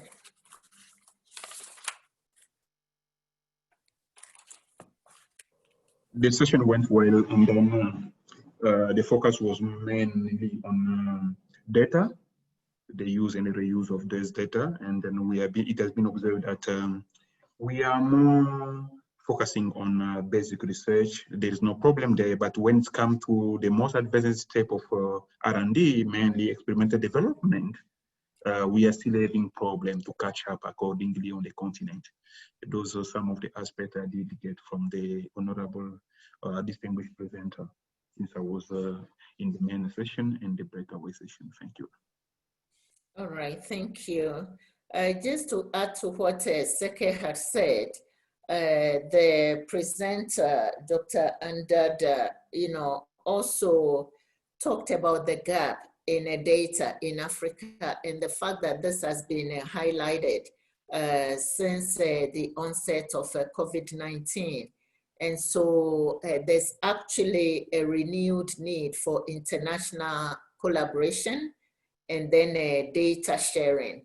But that said, she mentioned that it's really important to build public trust when it comes to data and then sharing of data, because more often than not, people have the perception that data is not accurate, and that data also tend to be skewed based on who is actually funding it.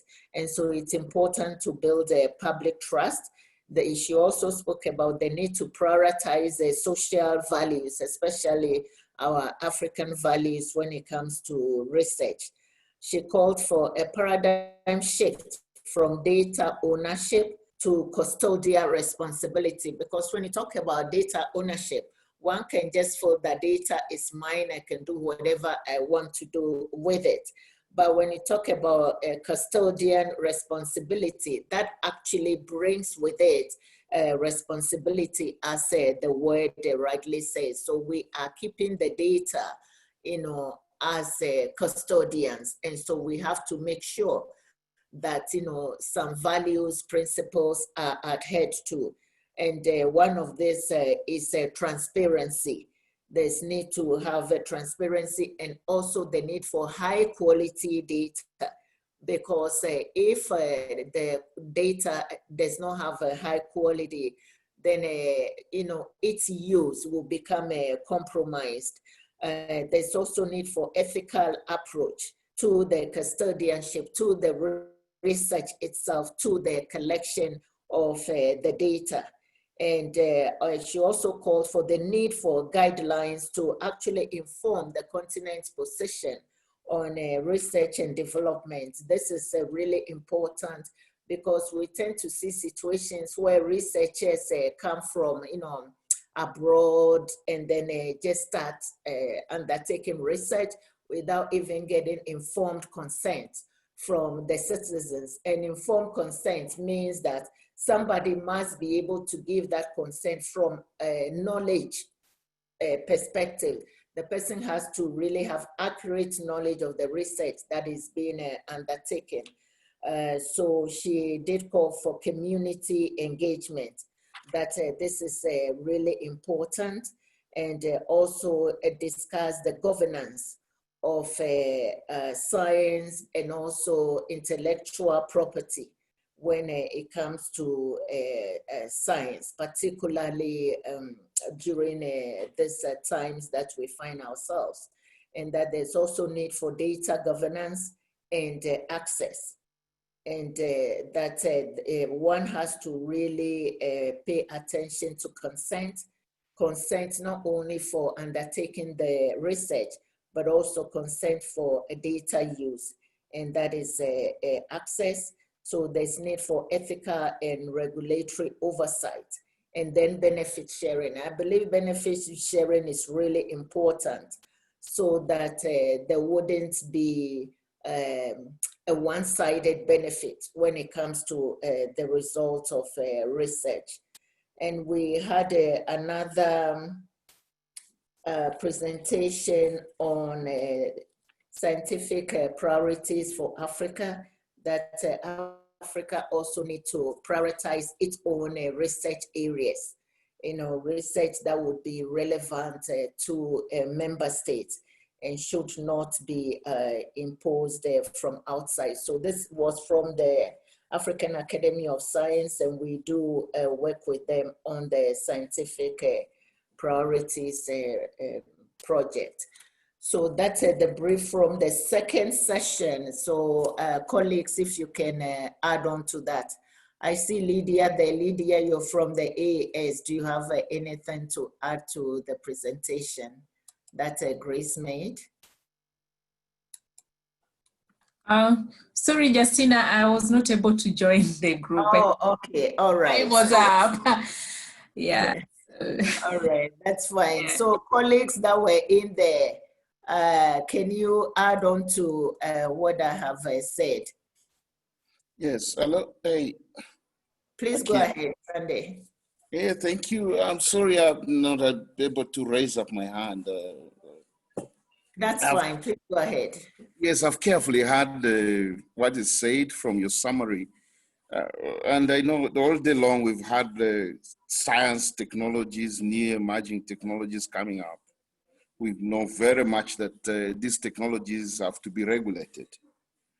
I've not heard anything of interest as to how we can collectively be able to buffer any efforts from any of the countries to see that we pull through some of these regulations. Often at times we find these good technologies just end up in the shelves because forces that happen down on the ground, we are not in control of them. But these remain very valuable tools to the challenges that we have that have been highlighted and mentioned. So I find that it's time now.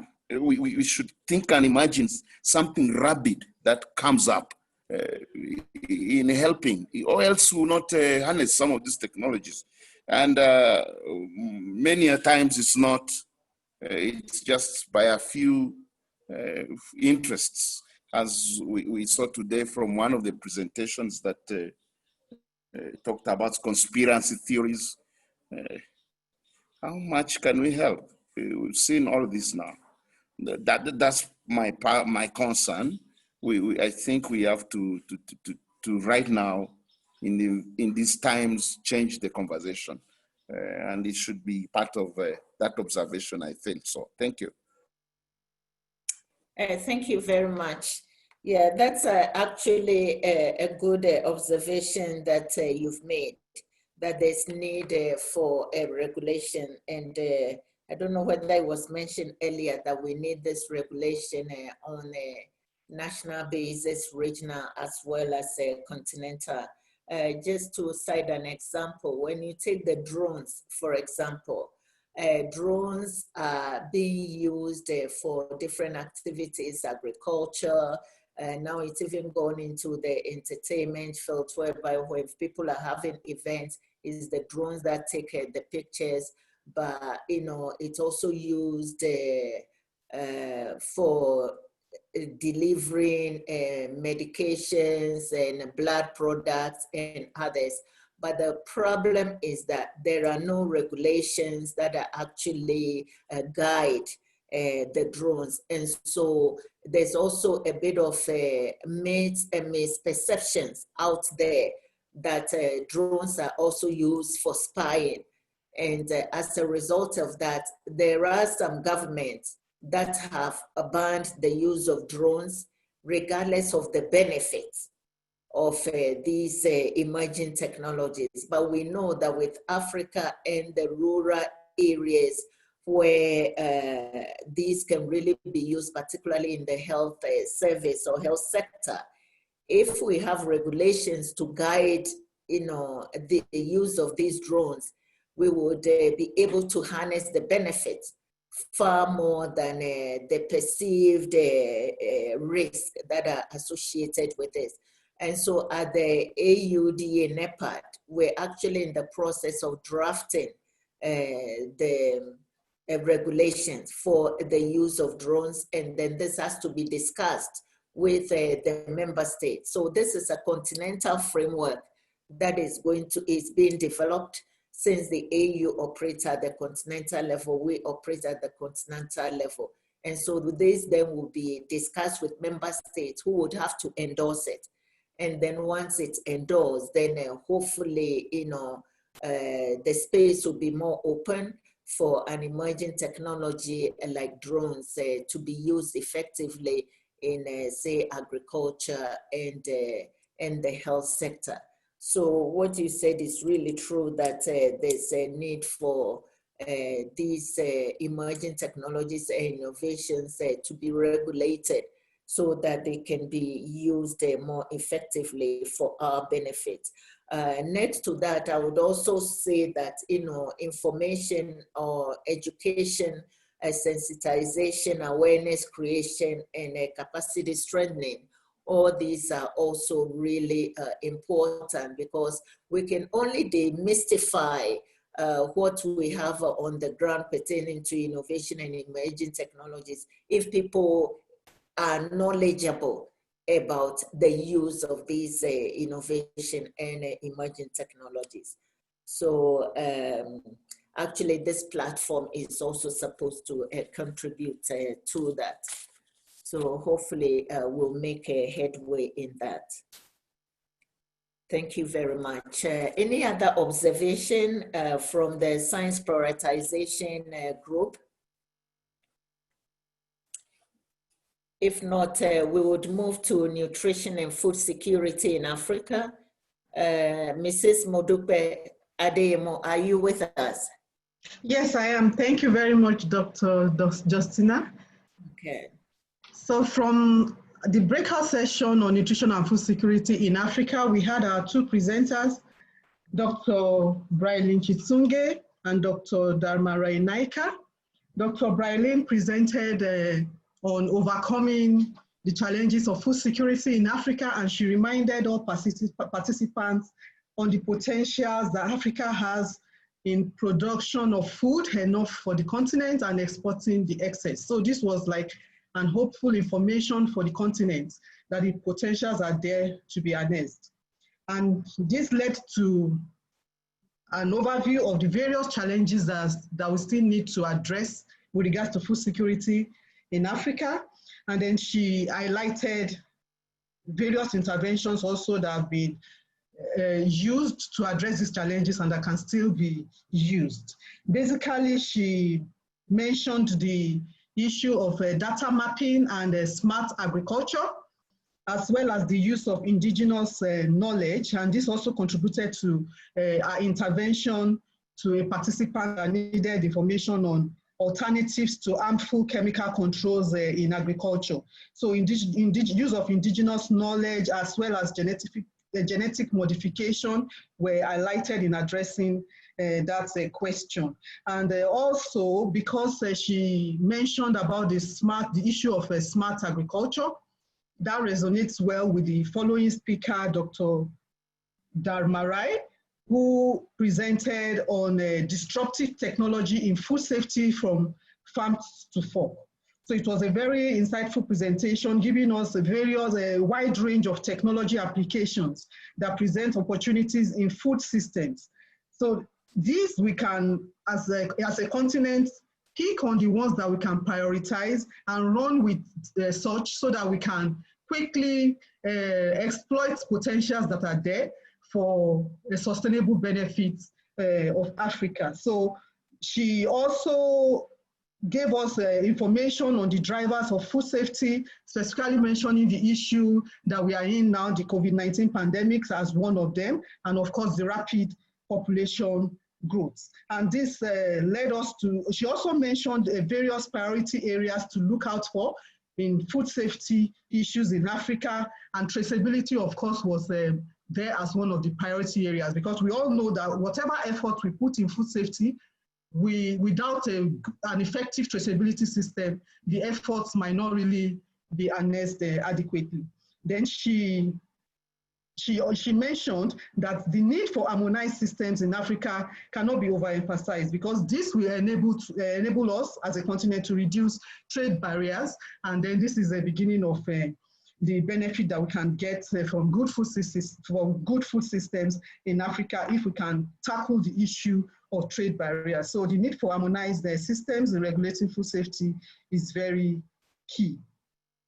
So this is the brief summary from our session, and also there was a unanimous agreement that the time was not enough for the discussion on this huge topic, so they are looking forward to sessions like this in the future that will give us opportunity to really deliberate on issues of food, nutrition and food security, which is very key to the socio-economic development of Africa. Thank you very much for this opportunity. Thank you so much.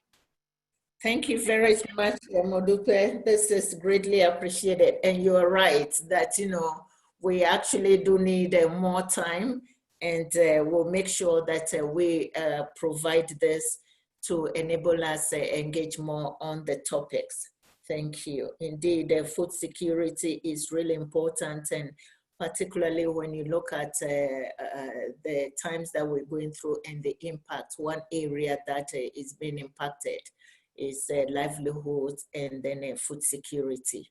So it's good that we've had the opportunity to be able to discuss it and be able to, you know, put forward our recommendations to address the challenges that were discussed. Thank you so much, Modupe. Do we have any other suggestions or comments from the session? Does anybody want to add on to that before we go to the last group? I guess Modupe said it all. Okay, thank you. Can we have youth innovation and post-COVID Africa skills? Dr. Ganimbule? Okay. Yes, yeah. Thank you for the opportunity, Dr. Justina. So we had a struggle in our group that our presenters couldn't get through in time. But then whilst we're waiting for them, we continued with the discussion. So essentially what came out from that discussion was that we need, in order to improve youth innovation, we need to have a well-structured mentorship program that present opportunities for our young people, because now you find them that they are not able to get the right opportunities because they don't have the good mentorship program. So that's something that was highlighted in there.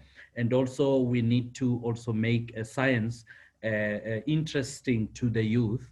One of the ways we shouldn't look at it as a one unit, but we should look at it at an interdisciplinary approach, kind of a process that will help. So if kids, our youth is interested in doing music, then we can still bring in the technology in the music and have them enjoying all what they're interested in and add the science in an interdisciplinary approach. So that could be one of the things that could be done in there. And also one speaker noted that most of the time we always have these policy engagements and talk about these good things that we intend to do, but there's never an action plan that needs to be put into work after these discussions. So then we need to create a very robust action plan and change the mindset into how we look into the youth against, for example, innovation, or even change the mindset against entrepreneurship. Because in most cases, when we look at entrepreneurship, we are looking at it in terms of making money and doing a business, but then there is a broader a definition of social responsibility that goes in there that can be put into action. So we need, from the speakers, one of the things that they emphasize was that we need to rid of the barriers that disallow the youth to engage in leadership position, in technology, in the things. So if our youth are still learning the same way that we're using paper when we're learning, and now they're still using paper in school, then there is a problem there. There needs to be some form of movement as far as that is concerned. So we need to look into the infrastructure, into the policy, into the governance, and also lastly, we need to look into creating an enabling environment, which the governments are responsible for that, creating an enabling environment, which is not the only responsibility for the government, but also even for everybody that is in here, that what are we contributing towards that. So essentially that is what we talked about. I think other speakers can support me and add what I have not been able to say. All right, thank you very much. Yes, thank you very much for the feedback from the session. It's youth innovation and post-COVID African skills. It's really important. The speakers earlier spoke about recalibration, and something that we would need to do going forward, even in our educational system. So do we have any comment from the group? Yes, Dr. Justina. This is Maria. One thing I learned from the group was we need to engage our youth more to have a positive mindset. And I think Dr. Violet mentioned this. You know, like when we're young, you'd say, maybe I want to be a doctor, I want to be a nurse, or maybe a lawyer. But then if you want to be in those fields, it is good. But how are you going to make it more innovative? For example, if you want to be an accountant, how do you help to digitalize maybe the accounting profession? Not just to go with what you've studied, but how can you make it more innovative? That is something I learned, that we need to ensure that our youth have a positive mindset. Thank you. All right, thank you so much. Yeah, Kume here. I think another thing that you raised was the issue of the low internet penetration across the continent when you look at the rest of the world, because Africa is a global citizen, and if we're truly going to enable our youth, we need to make sure that the basic building blocks of harnessing these technologies are in place, and it's not just there for the fortunate few. Yeah, thank you. I wanted to Dr. Go ahead. Go ahead. Okay. Let her finish, then I can come in. You're more than welcome to go ahead, Dr. Violet. Thank you very much. So for me, please allow me to go to those who did the food security and so on. Please, I think to remind each other that we now have the African Continental Free Trade Area. And within that, it is a grand opportunity for us to market and showcase our food, because you know our food is original and some is also organically grown, and we need to find ways. Somebody mentioned breaking the barriers of trade. And so we find it in wherever, be it education, curricula, and any other, and how we can innovate to make sure we can use technologies to do the trade, e-commerce, but finding our fruits, our crops, also getting to the African Continental Free Trade Area. Thank you. All right, thank you very much, Dr. Violet. Do we have other comments? Yes.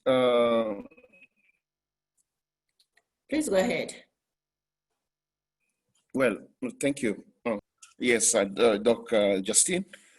Well, it's said and happy about it, but I think as Africa, we should also be able to see how we can push to our leaderships at various sectors, various levels, to see how we prepare a succession plan. You know, succession plans are quite very useful to let the youth slide into these systems.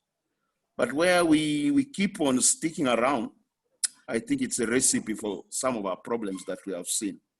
We don't have that. You find we don't. In any other areas, well, I think that's important. I don't know how that can best be put across, but if we love our youths, we should come to terms that succession is part of all this.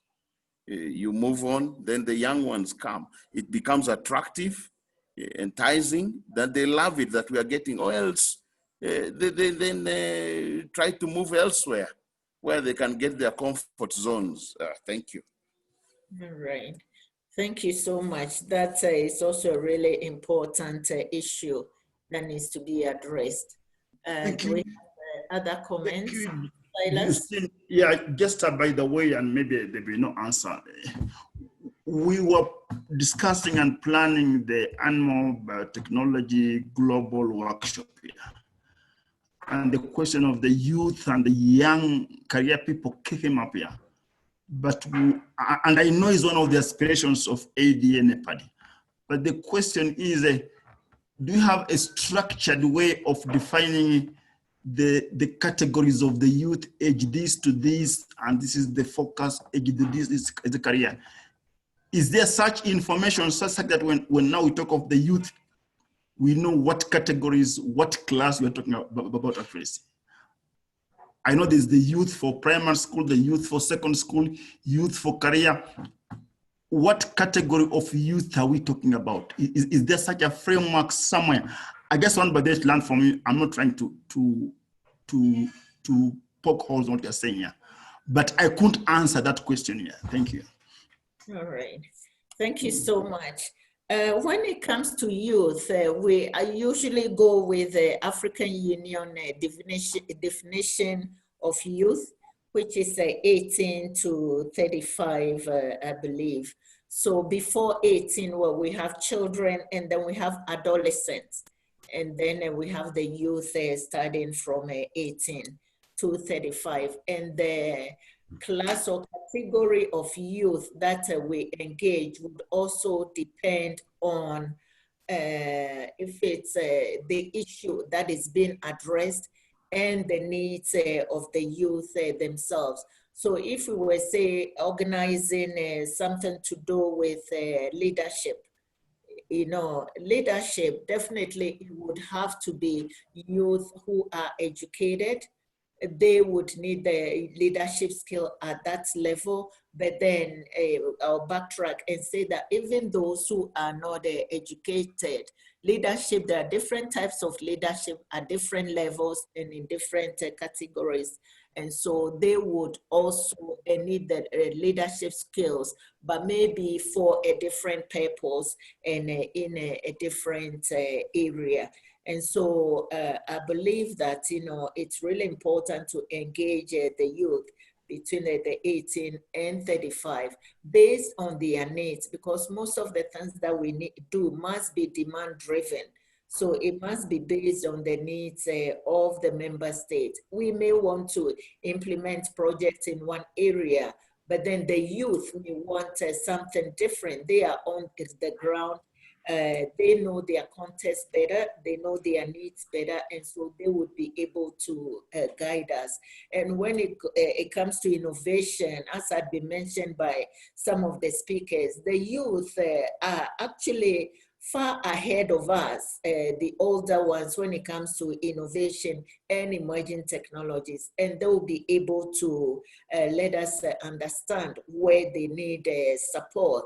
And I believe the purpose is to empower them so that they will be able to contribute to the innovation ecosystem in their countries.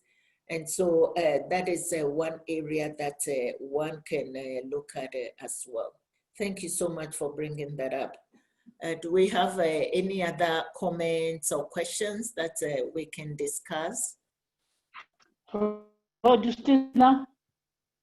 Yes, Mr. General, please go ahead. Yes, I just wanted to make a comment. I feel that as Africa, we need to seriously interrogate the curriculum that we implement. We need to further to what extent this curriculum is actually helping empower our youth in all aspects. Is our curriculum addressing the real needs of Africa? Here we're talking of indigenous technology. Here we're talking of entrepreneurship skills. Here we're talking of leadership skills. Does our curriculum really adequately address these issues? Because I feel that education plays a very vital role in all this. So there is a patent need that we align our curriculum to the aspirations that we have so that we can build a cadre of youth who can propel Africa to greater heights. Thank you. Thank you very much. I do support the comments that you have made in that our curriculum tends to be a bit generic. It was said by one of the presenters that the way our education system is structured, if you're talking about STEM education, for example, and you want youth to get involved or select STEM courses, it's good to really get them at a very young age, because by the time they select their courses, maybe in junior secondary to go into secondary, then the fate it's sealed. We wouldn't be able to change anything. So a curriculum, say for primary and junior secondary, would have to be so holistic that it will be able to address the needs of kids, not only that, but also the workforce. Because if you're talking about maybe STEM education or innovation, as you rightly said, entrepreneurship is a part of that. So a curriculum has to take that also into consideration. And so then this calls for curriculum review. But unfortunately, our government and ministries of education, they review the curriculum periodically. Some it's every 5 years, others is every 3 years. And so those of us here, we're all experts, policymakers and all, who would be involved in the review process. I think it's really imperative for us to try and get them to take on board the fact that times have changed, times continue to change.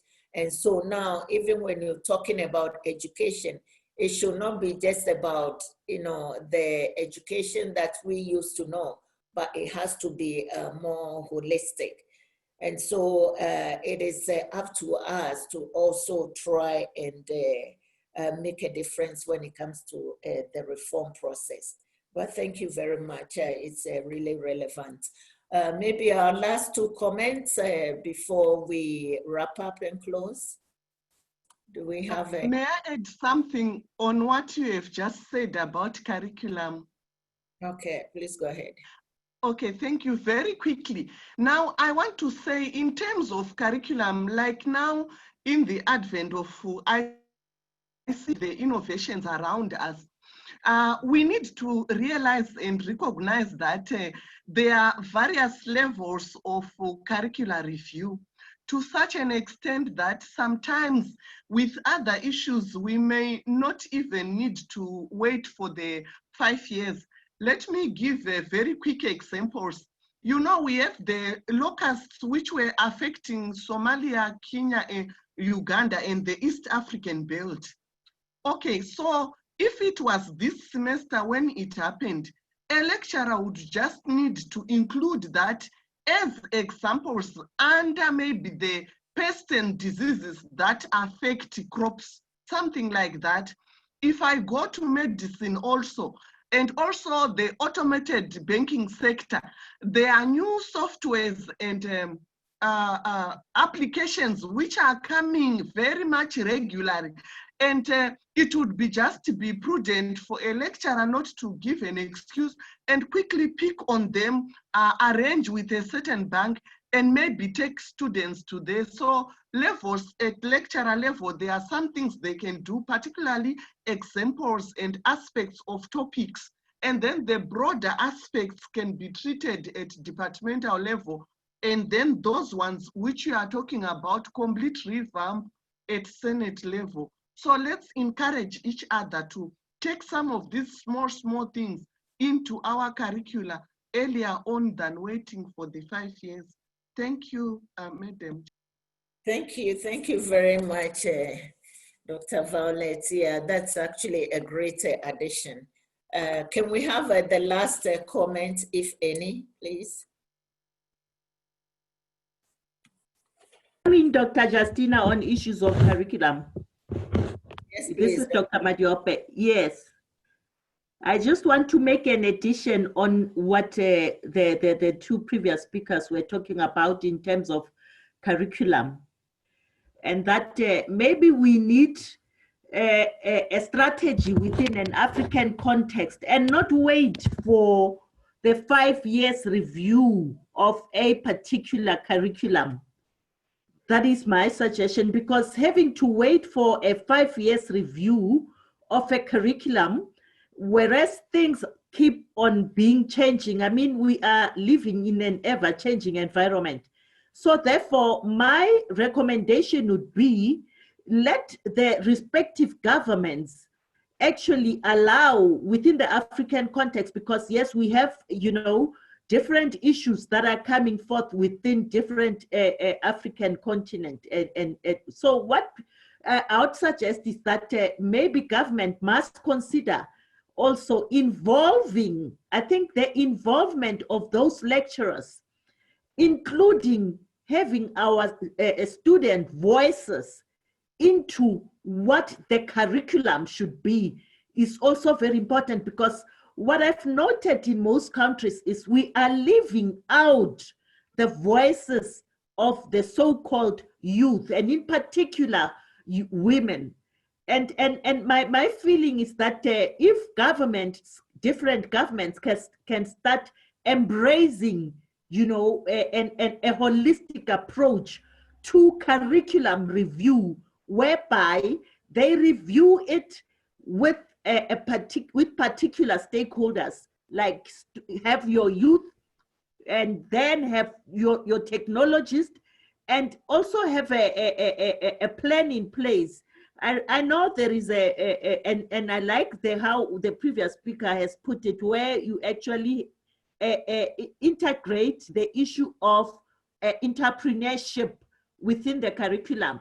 Like in science, any invention in science should have a byproduct. The byproduct should be something that we can generate capital as African and resell that. But then the curriculum is not informing us to do that. But I think the biggest challenge is that the main stakeholders, who are your lecturers, the subject matter experts within the respective, technology areas, which are the STEM areas, are not involved in the curriculum reviews. I'm not sure in other African countries how they do it, but in South Africa in particular, I don't think they really involve actual lecturers who are actually doing, and students. So having to involve them and getting the student voices is key to curriculum review. Thank you. Thank you very much, Dr. Madiopi. It's about 4:35 South African time.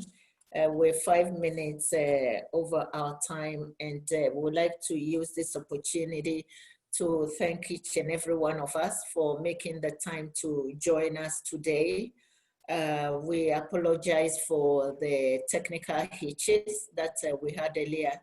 I understand that there's been a general challenges with the internet in South Africa, some parts, and I think that our area was one part of it. So apologies for that.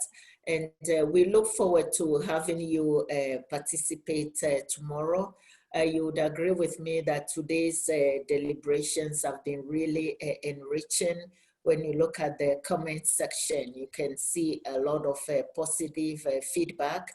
And I'm sure it's the same with all of us. I would really encourage us to also put our comments in the chat room.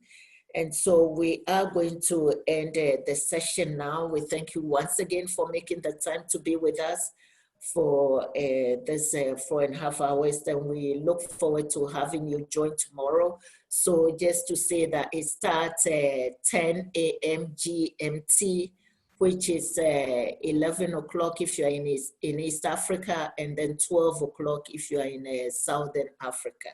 So we look forward to having you all join us. Thank you very much for your time. Thank you for sharing your knowledge and your experience with us. Would like to especially thank the presenters for making time to prepare and share with us. And I'd like to thank my colleagues who have been working behind the scene tirelessly to make sure that this is a success, especially our colleague Linda Bengu, who is our IT specialist and has been supporting us. Would also like to thank the interpreters for helping us in the various languages to understand the presentations as well as the discussions. So we wish you all very well. Have a good evening, and then we'll see you tomorrow morning at 10 GMT. Thank you so much, which is 12 South African time and 11 East African time. So thank you once again, and stay well. Bye.